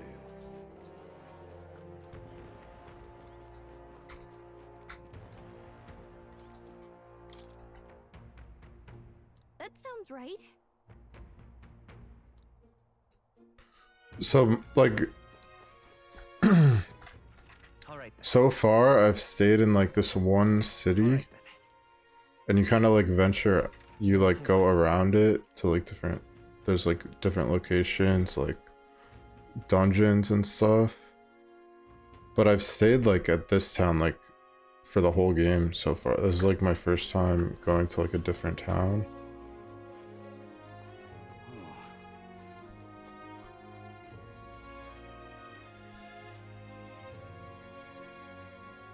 Which is kind of cool. Apparently there's like other missions in other towns, like other quests. What?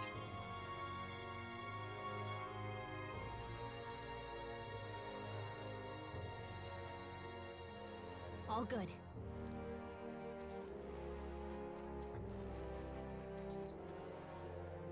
Let's not. Alright,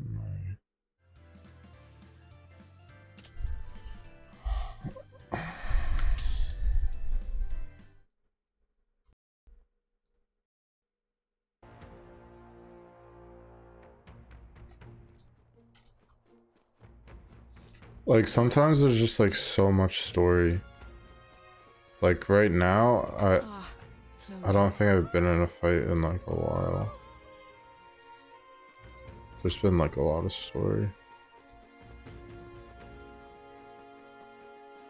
Now what am I to do? An elder candidate? Alright, I think this is the way to go. Okay. Recruiter dispatcher. There's like bounties. I think there's like different bounties in different towns or something. So I wait until tomorrow. Just a sec.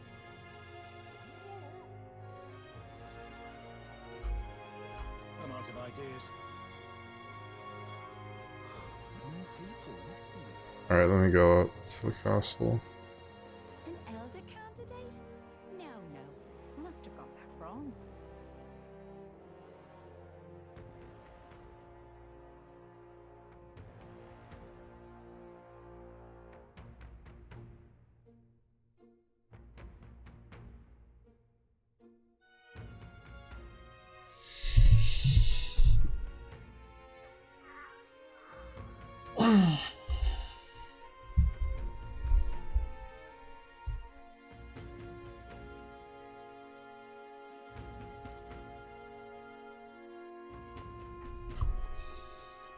So it's not just like one town area, there's like a few areas. Actus Workshop. It's a new weapon shop.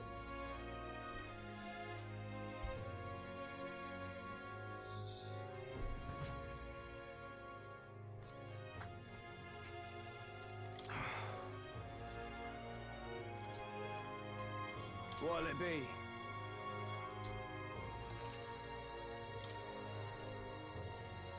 Damn. It's like a lot of stuff here. And my weapon's better. So I have 3 characters right now. I didn't show the characters.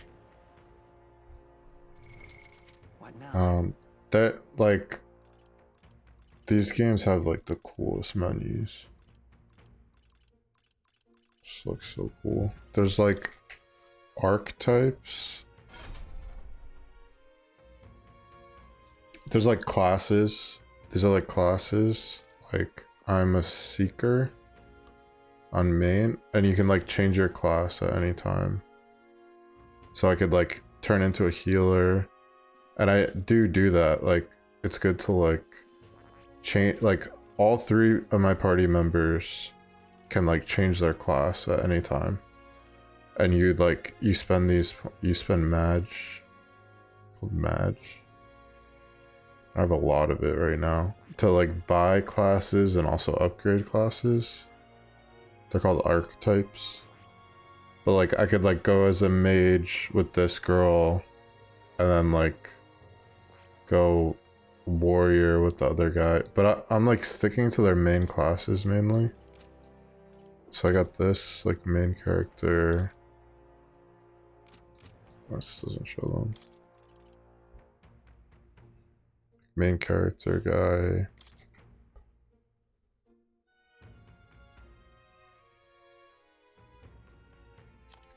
And this guy and this girl.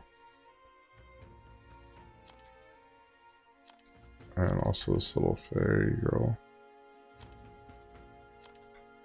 But I like, so when you get a new character, like when I met this character, they like joined the party. Like this guy is a warrior, like starting out. It doesn't mean like he has to be, like this guy's a seeker starting out this class, and then you can like change between them. You can go like warrior, knight, brawler, like whatever is best for the battle I'll do, but like I'm sticking with like their main classes mainly. Like this guy is a warrior, this girl's a knight, like mainly, but like I could just like turn into a knight too. And it's also like I've seen that it's good to do that. If I go like knight, By the chivalrous spirit of the knight. you need like the right equipment for it, but like if you go like knight, and like the right situation, like that's actually good. Like if I'm facing an enemy that's like weak against like the knight weapon, I could go like knight.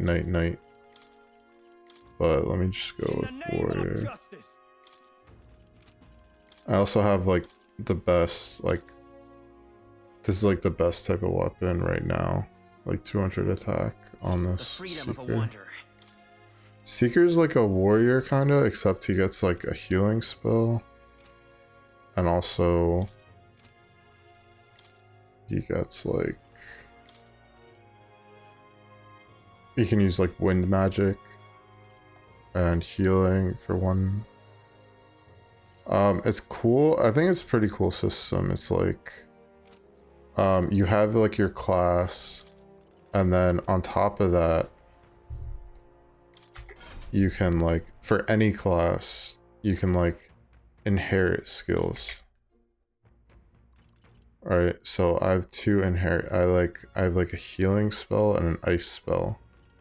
So this character I'm on can use like ice magic, and it's like, I don't know if I'm explaining this well. It's like, or why I'm like going into detail about this part. It's like, I could go warrior. This is what I'm doing. Like, I have a knight, like seeker, warrior, knight, and my warrior guy is inheriting. You can like get a skill from any of the other classes and just like use that skill. So I have weak HP recovery for all allies. So all of them are healers. All right, all of them have a healing skill.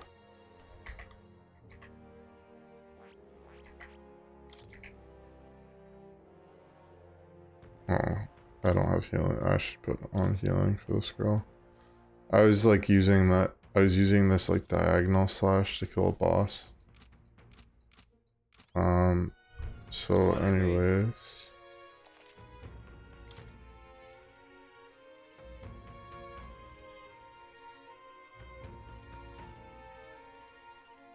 I'm saying like on the left, all my weapons are better than these. Knuckles with hard desert ore. That might be better than my knuckles. There's like a brawler class that uses these knuckles. If it's only like a little bit better, I don't really care. Like this is 139 attack. This is 145 attack. Wielded by Sanctors, a staff is blessed by the favor of flames. Favor of frost. So I'm going here to look like, honestly, like I have a cooling staff with 115. And like I've also realized, like I said, like you could have 3 warriors, right? So each class, each archetype has like 1 weapon that they're good with. Like there's the sword, there's also this 2-handed sword, there's staffs and stuff. So it's good to have like multiple, like if there's a good staff, if I get like a good staff, I don't like sell my other good staff, because like you could have 2 mages out at once or 3.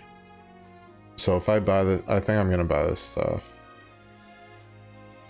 This is favor of flames. I'll get the flame one. But now like I had a pretty good staff. I'm not just gonna sell that because I might use it. Okay, club.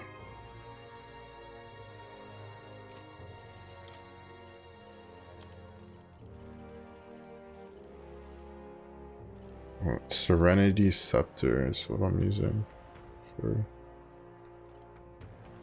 I think I buy one of those.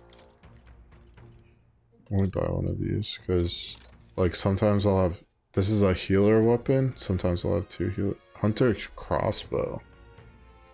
Okay, I haven't found the like the bowman class yet, or the daggers class. Whoa, dude. These are 2 new weapons I've never seen before.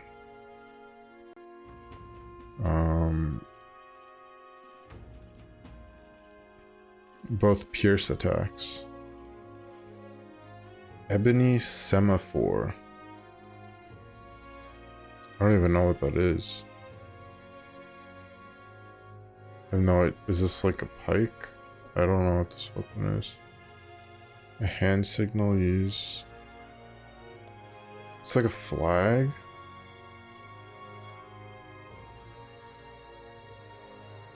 Okay, abacus I need. Abacus is for like the merchant class. I have an iron abacus. Let me get an abacus. This other weapon, I've never even seen that before, or like know what class that is for. Can't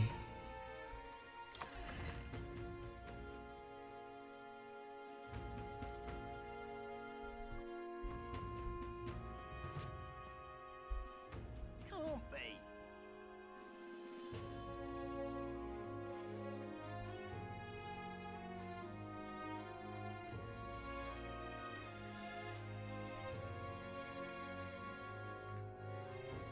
Can't be.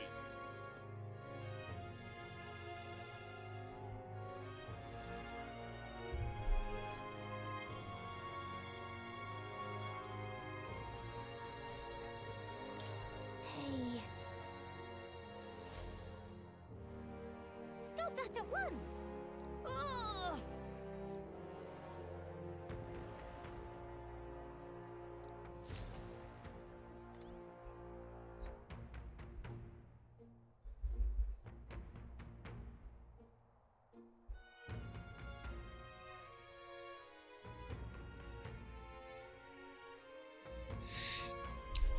It's might not be like the best gameplay because I kind of want to like search this whole town.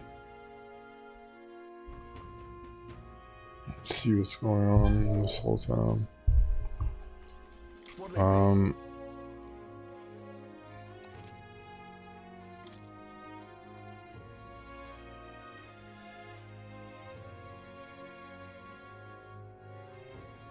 This looks like better armor. That's definitely better armor. Silver headgear.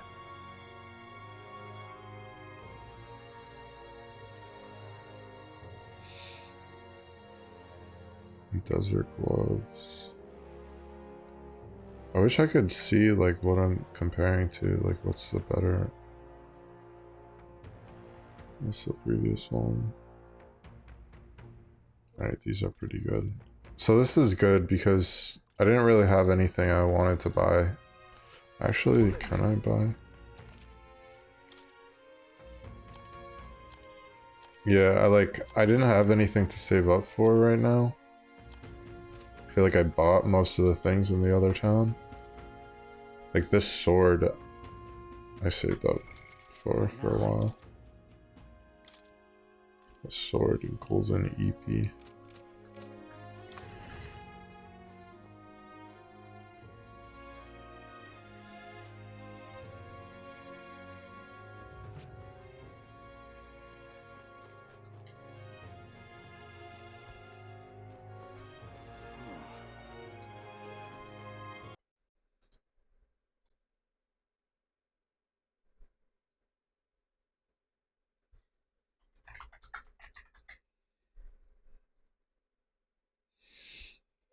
Yeah, this game's kind of sick. So this game, it's like it's an anime game. You know, there's like anime cutscenes, just like turns into an anime. But also like there's like heavy influence and inspiration from like popular animes. Like for example, Attack on Titan is like huge in this game. What's another one? Like there's these like big ass like basically like titans in this game that are like attacking the town, and it's like if you can't kill them, like they'll kill. It's like kind of just like Attack on Titan. What's the other game? It's like Attack on Titan, Howl's Moving Castle, because like one of the thing like how I got here, you like transport, you're on this like runner thing. It's like a little house with legs. It's like, it looks like a reference to Howl's Moving Castle, honestly. I think there was another big anime.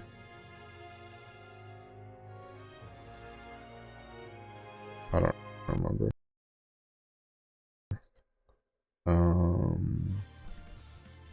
Oh shit. Alright, I'm gonna be right back.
Kiss me, baby.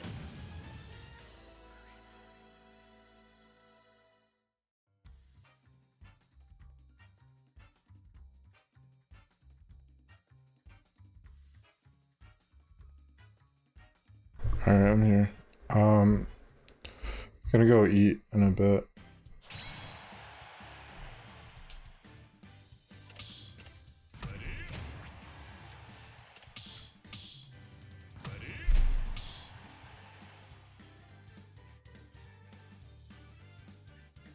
It's always weird to face a youngling. It's like my character, but I haven't been playing him.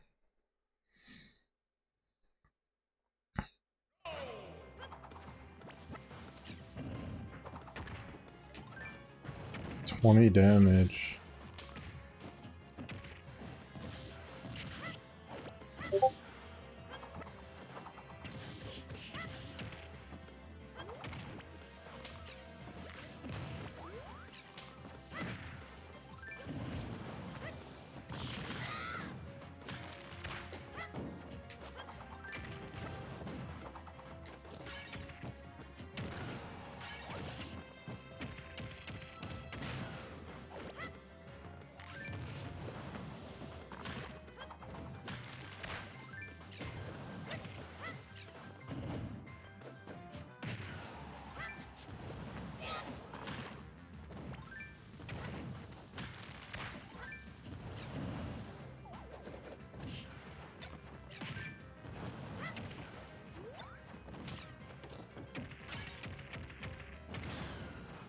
Shield blocked my dash attack.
I like how they made that axe an attack.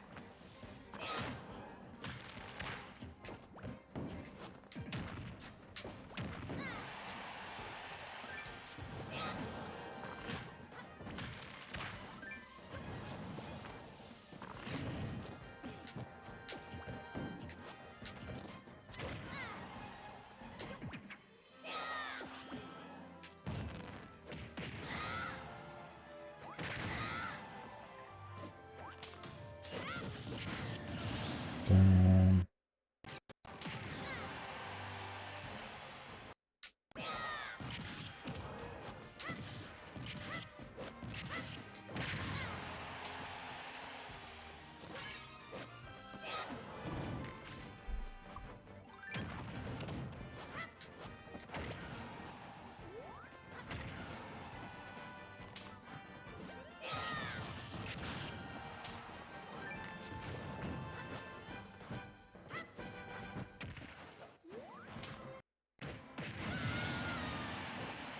Nice.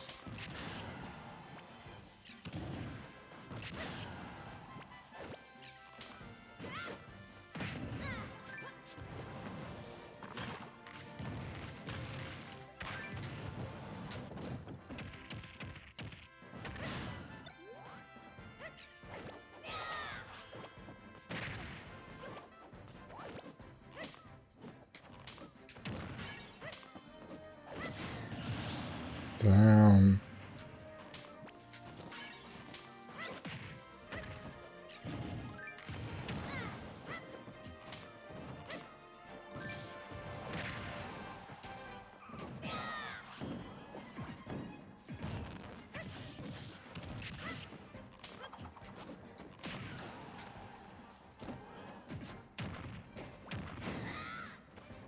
Come on.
Damn.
All right then.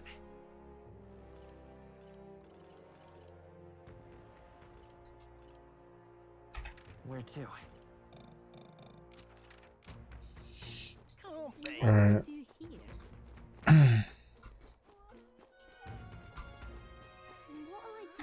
All right then. So I could buy this armor, but I need to find like a mag trader.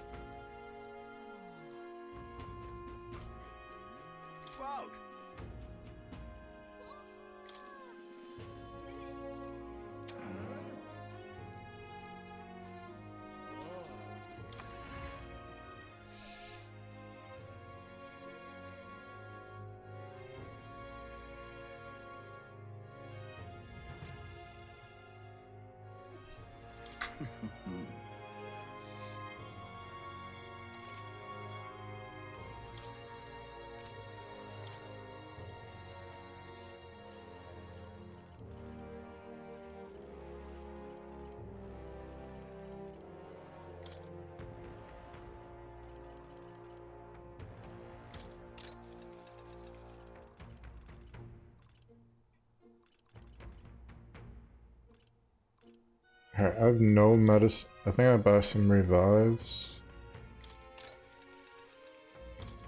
Buy some fairy dust. This like heals everyone. Buy some medicine.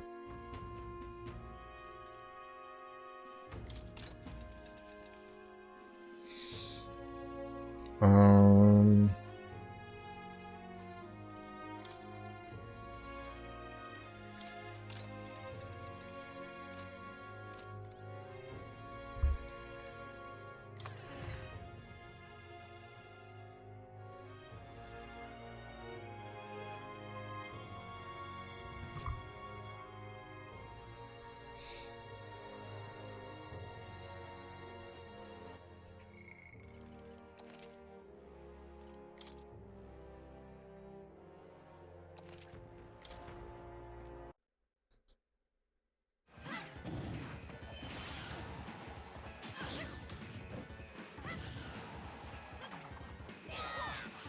This is like over.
Fuck.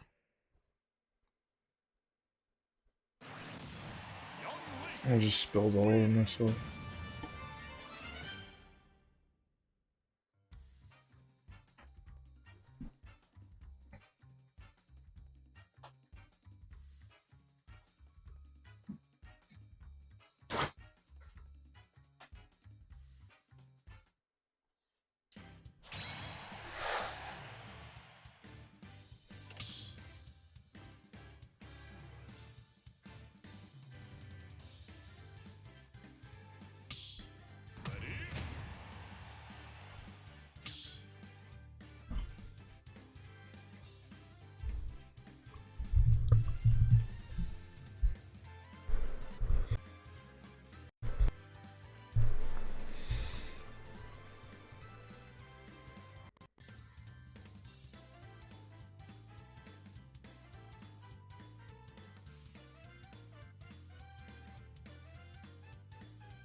Alright.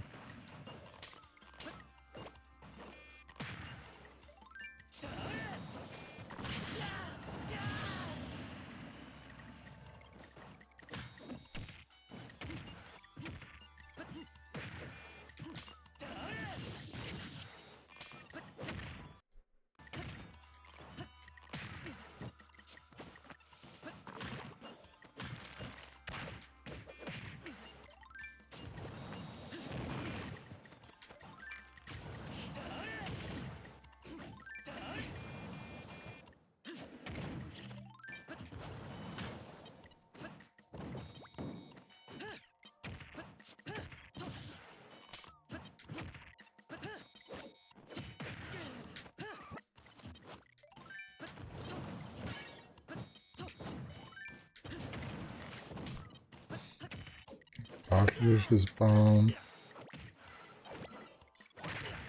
I don't know if I should use that or just leave it there.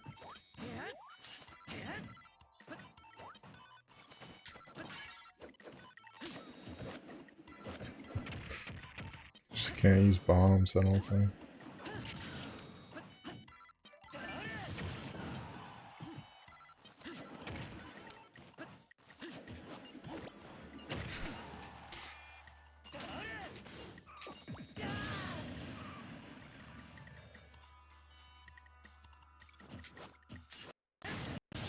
Darn.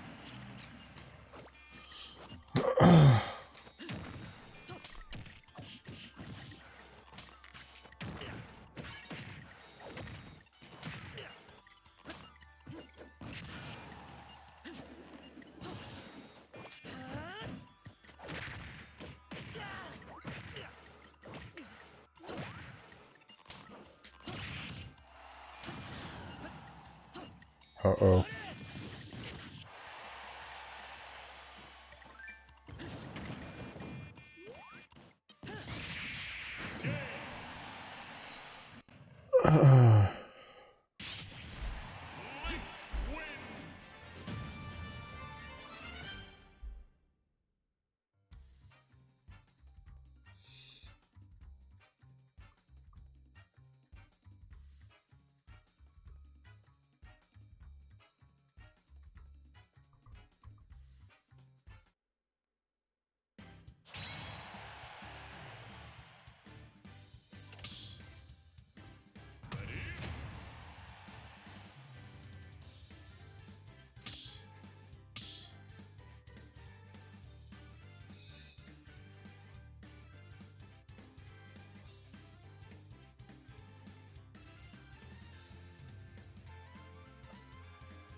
I didn't know these were...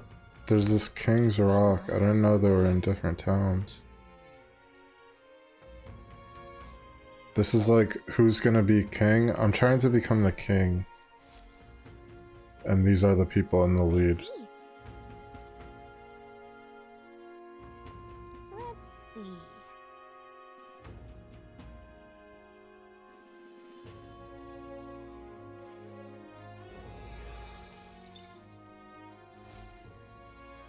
Yep.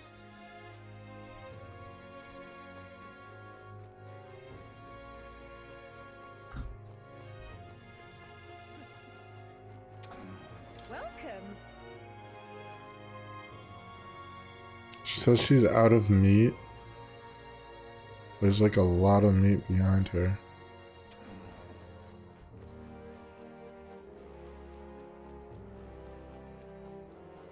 Wouldn't last a second if I got snapped. More people missing. What the hell? We should just offer up some convicts or unwanted children. Say, you know, any Elda no one would miss. Oh, I'm an Elda, that's why. I've never had a dialogue option like this. Screw you.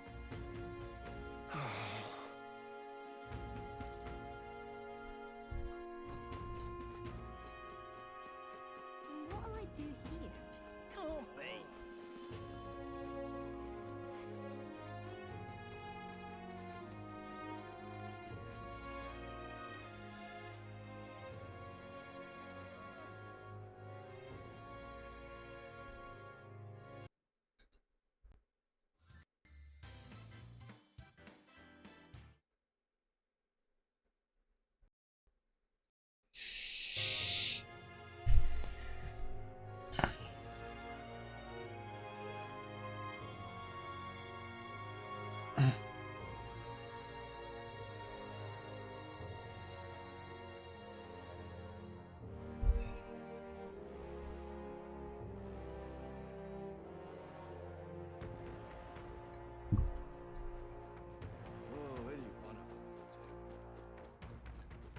Now, how did I wind up here? The sky looks kind of crazy. Looks like a painting.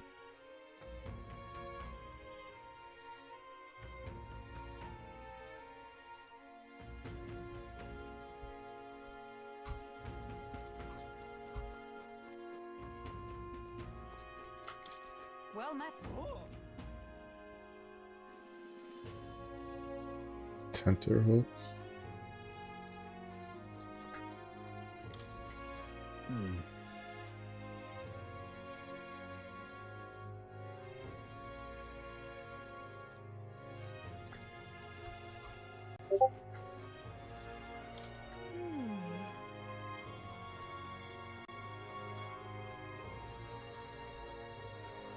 I've awaited you.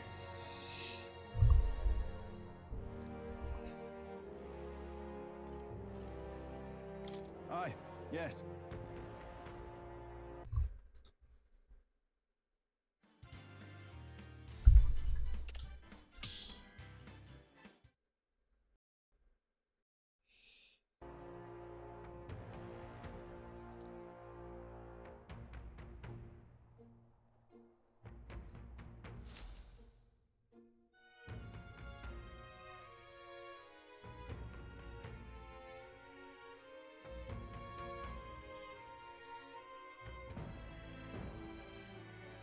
May I present Lady Joanna, Sanctoress and the ruler of this city.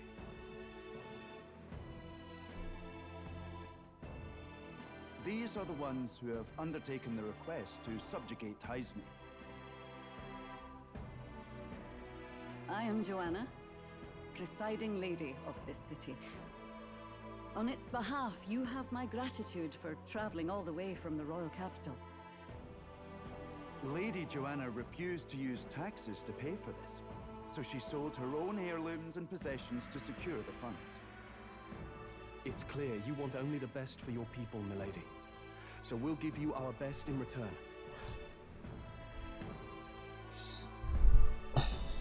I cannot claim any nobility above yours. Even as other aspirants to the throne quarrel and bicker, you've chosen instead to help the kingdom's people. Well, we don't deserve that much credit. After all, we're not helping for free. Even so, please put an end to this tragedy. We won't let you down. Thank you. In truth, I thought it foolish to decide a monarch by a simple vote of popularity. But perhaps there is something to it. Here is my offer. If you get rid of the culprit, I will appeal to the people of this town to support you. 'Tis most kind, but can you truly afford that? Surely, as a church sanctoress, His Eminence Forden would expect your support. Indeed. However, I would rather have a king who truly cares for his subjects. Yes, Lady Joanna. Now, I must return to my duties. I shall await our next meeting. We're counting on you.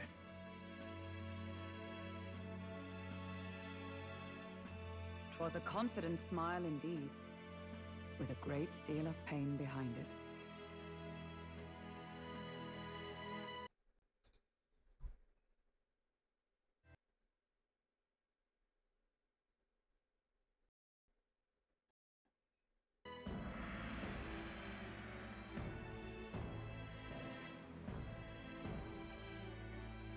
I know it's but a step in our plan, but truly, I hope we can help these people. She even promised us political support. She did say it. Well, I mean, I can't help but wonder if she'll keep her word on that. It's quite a promise to make when she barely knows us. Did something seem amiss? Not in particular. Maybe it's just the gloominess of this place getting to me. So what are we gonna do about Heisme? We'll have to go out in Sandworm territory to find him, right? The mere fact of his kidnappings suggests he's passing unseen by guards and sandworms alike. The question is, how? Let's ask around the city a bit first.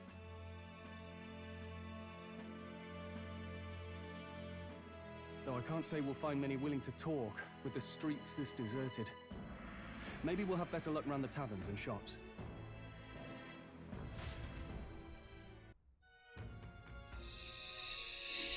We should go.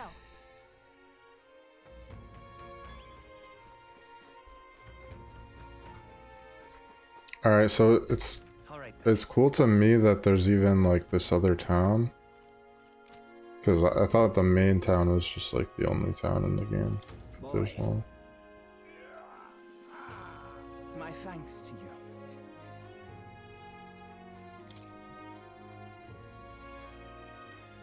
All good.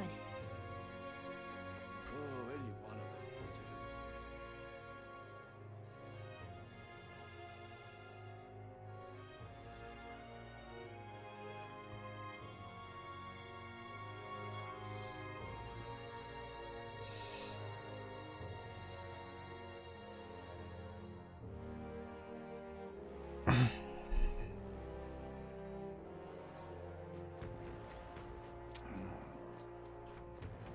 Welcome.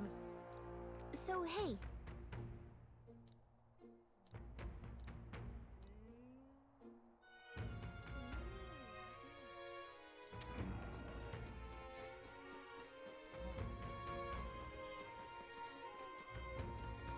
What'll I do here? What is it?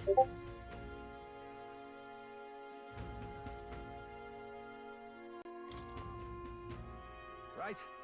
So they eat sandworm babies here. Nice.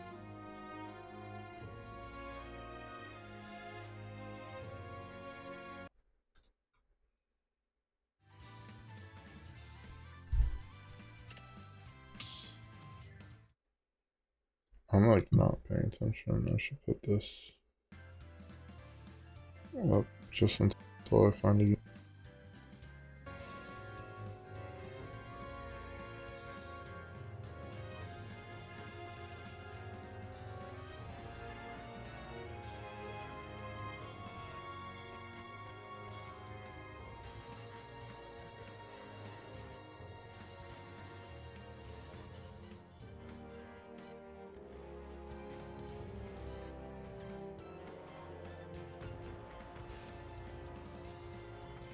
Okay, someone joined.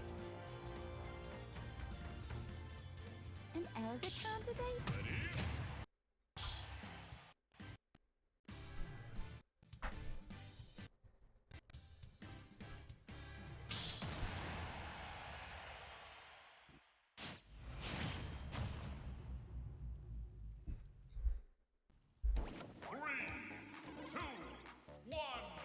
Oops.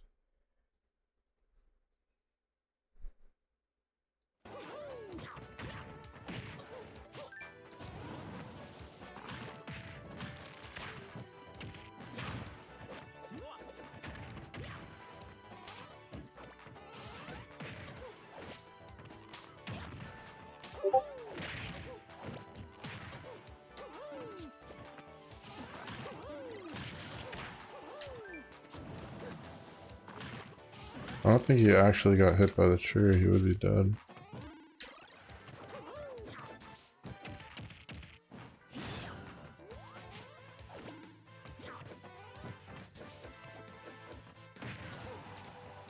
I don't know what that stick is. What is that stick?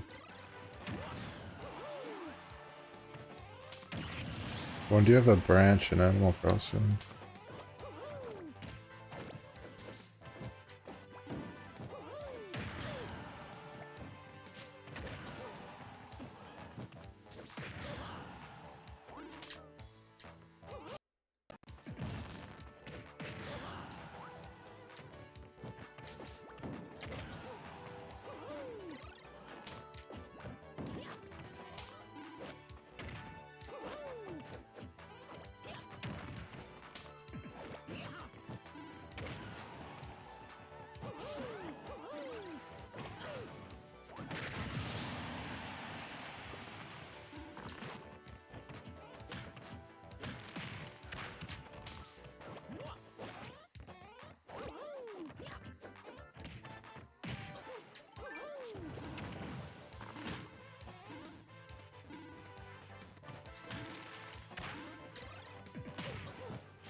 Oh, wow.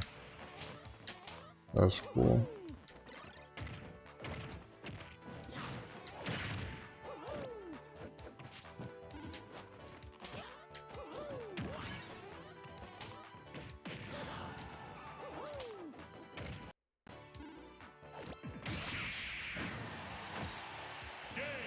Oops.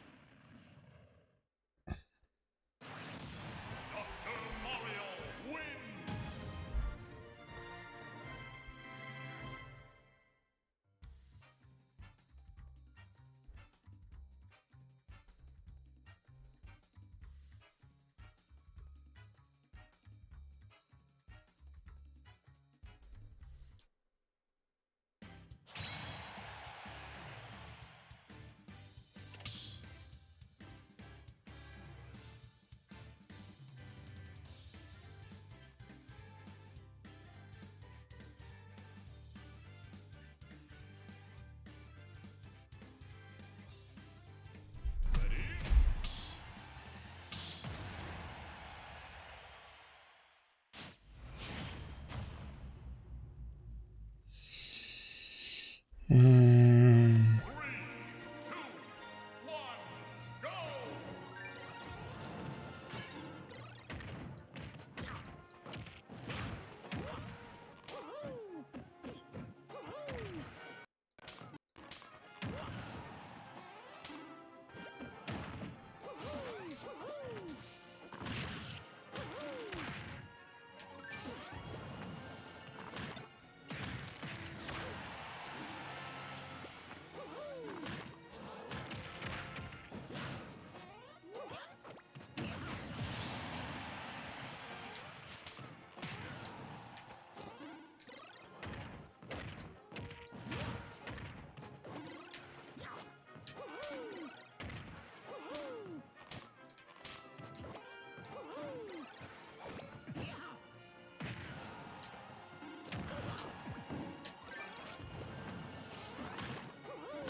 Damn.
Wow, this is close. I didn't even realize.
Trying to break my sapling.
Shit.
There's like mind games going on in this game. I think that's what they call it. It's like I could like when I pocketed the Link's bomb, like it might be a better move just to like pocket it and leave it there. I don't know. It's like you do one thing one time and that like changes the way they play. Like let's say I pocket his pill and like throw it back at him, like you probably won't use pills as much or something. I don't know what I'm saying.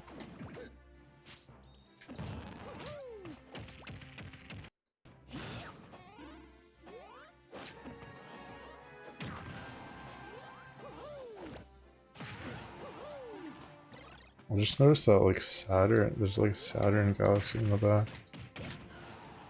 It's like Super Mario Galaxy 2, which I didn't play as much.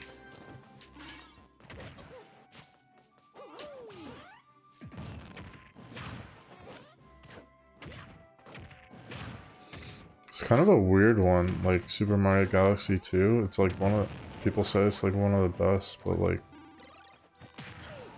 the other Super Mario, like 3D Mario games don't have sequels. Like Mario Odyssey 2, hopefully. There's no Sunshine 2, there's no 64 2.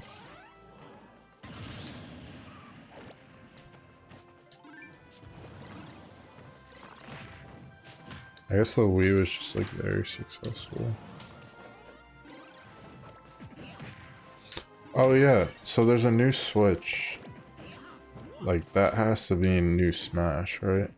Like new Nintendo console. Probably new Smash.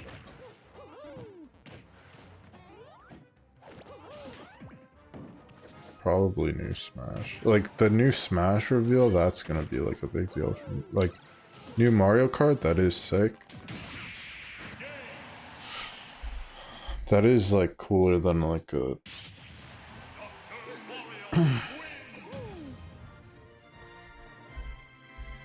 that is cooler than like a Smash reveal because it's been a long time since a new Mario Kart.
That's how Luigi players play. They like pop you up and do down airs.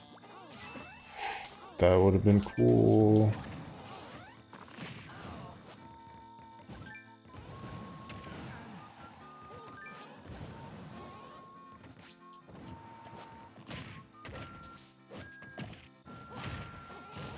That looks like a Ghostbusters thing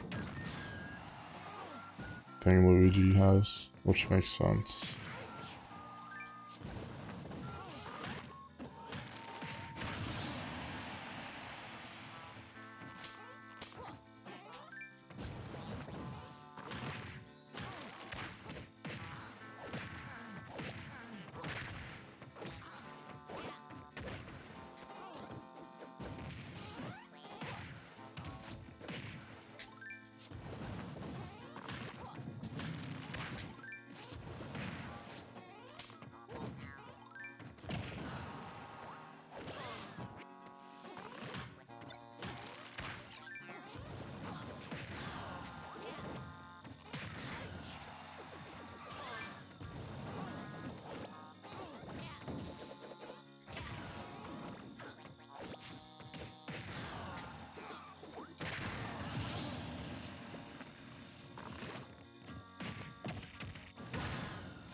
That villager recovery is crazy.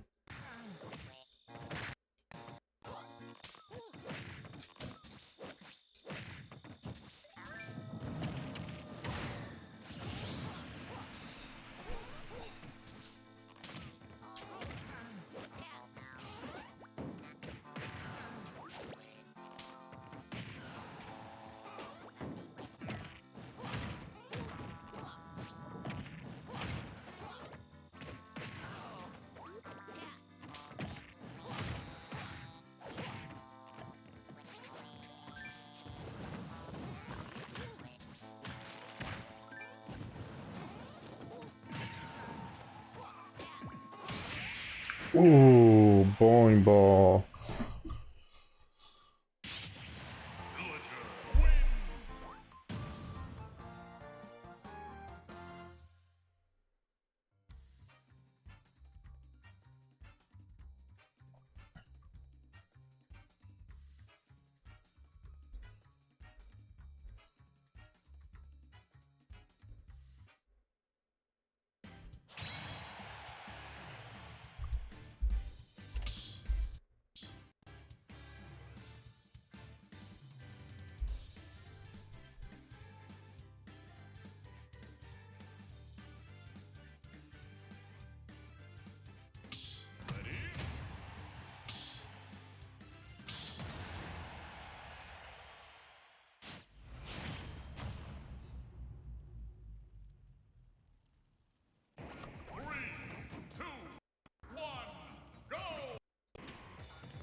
Made him jump.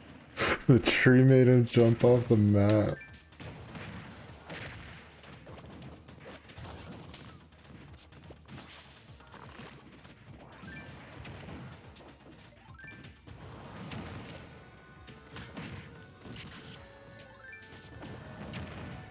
Let's just make another one.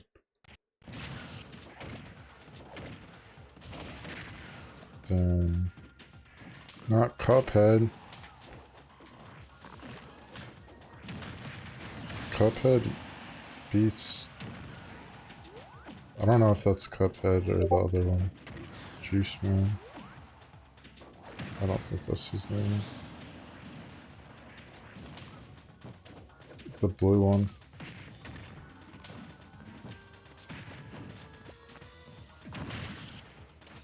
I didn't like feel like completing Cuphead. It was just like too hard. It was like stupid hard.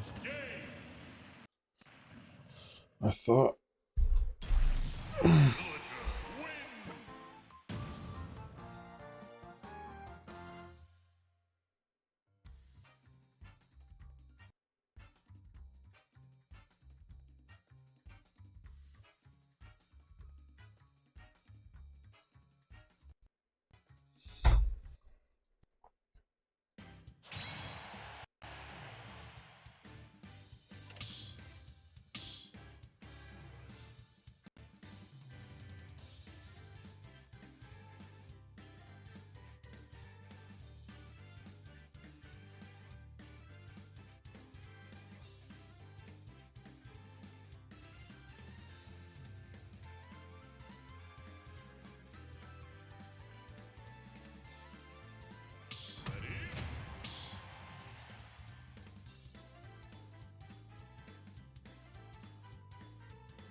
Oh, Builder Mario.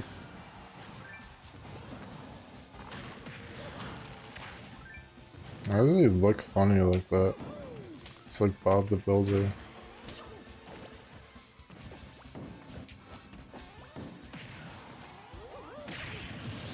That. That's cool.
Nice.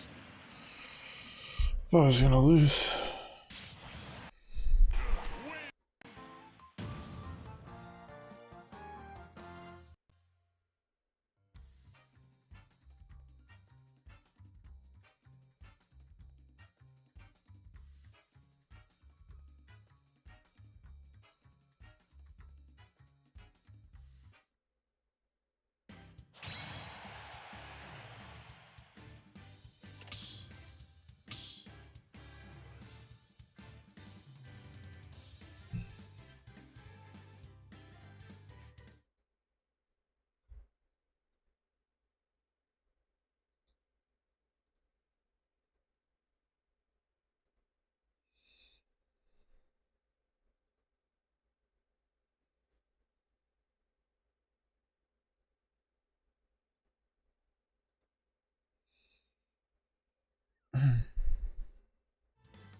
No, no.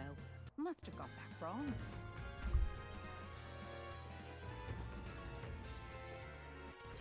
Hello there. Hey!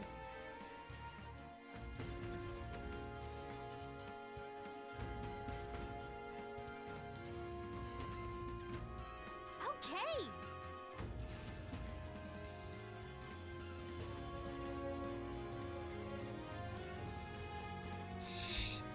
Yes?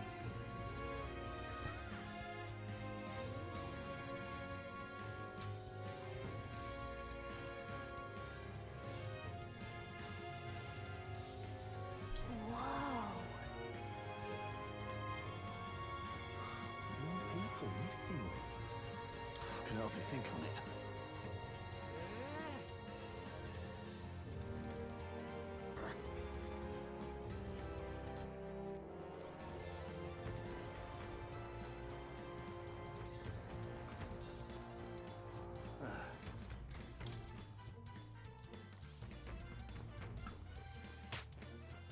Now what am I to do? Now what am I to do?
Damn.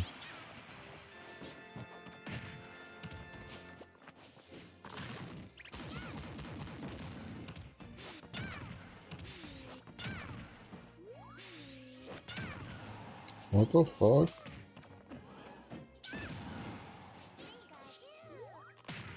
That's like the best Smash in the game.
Alright.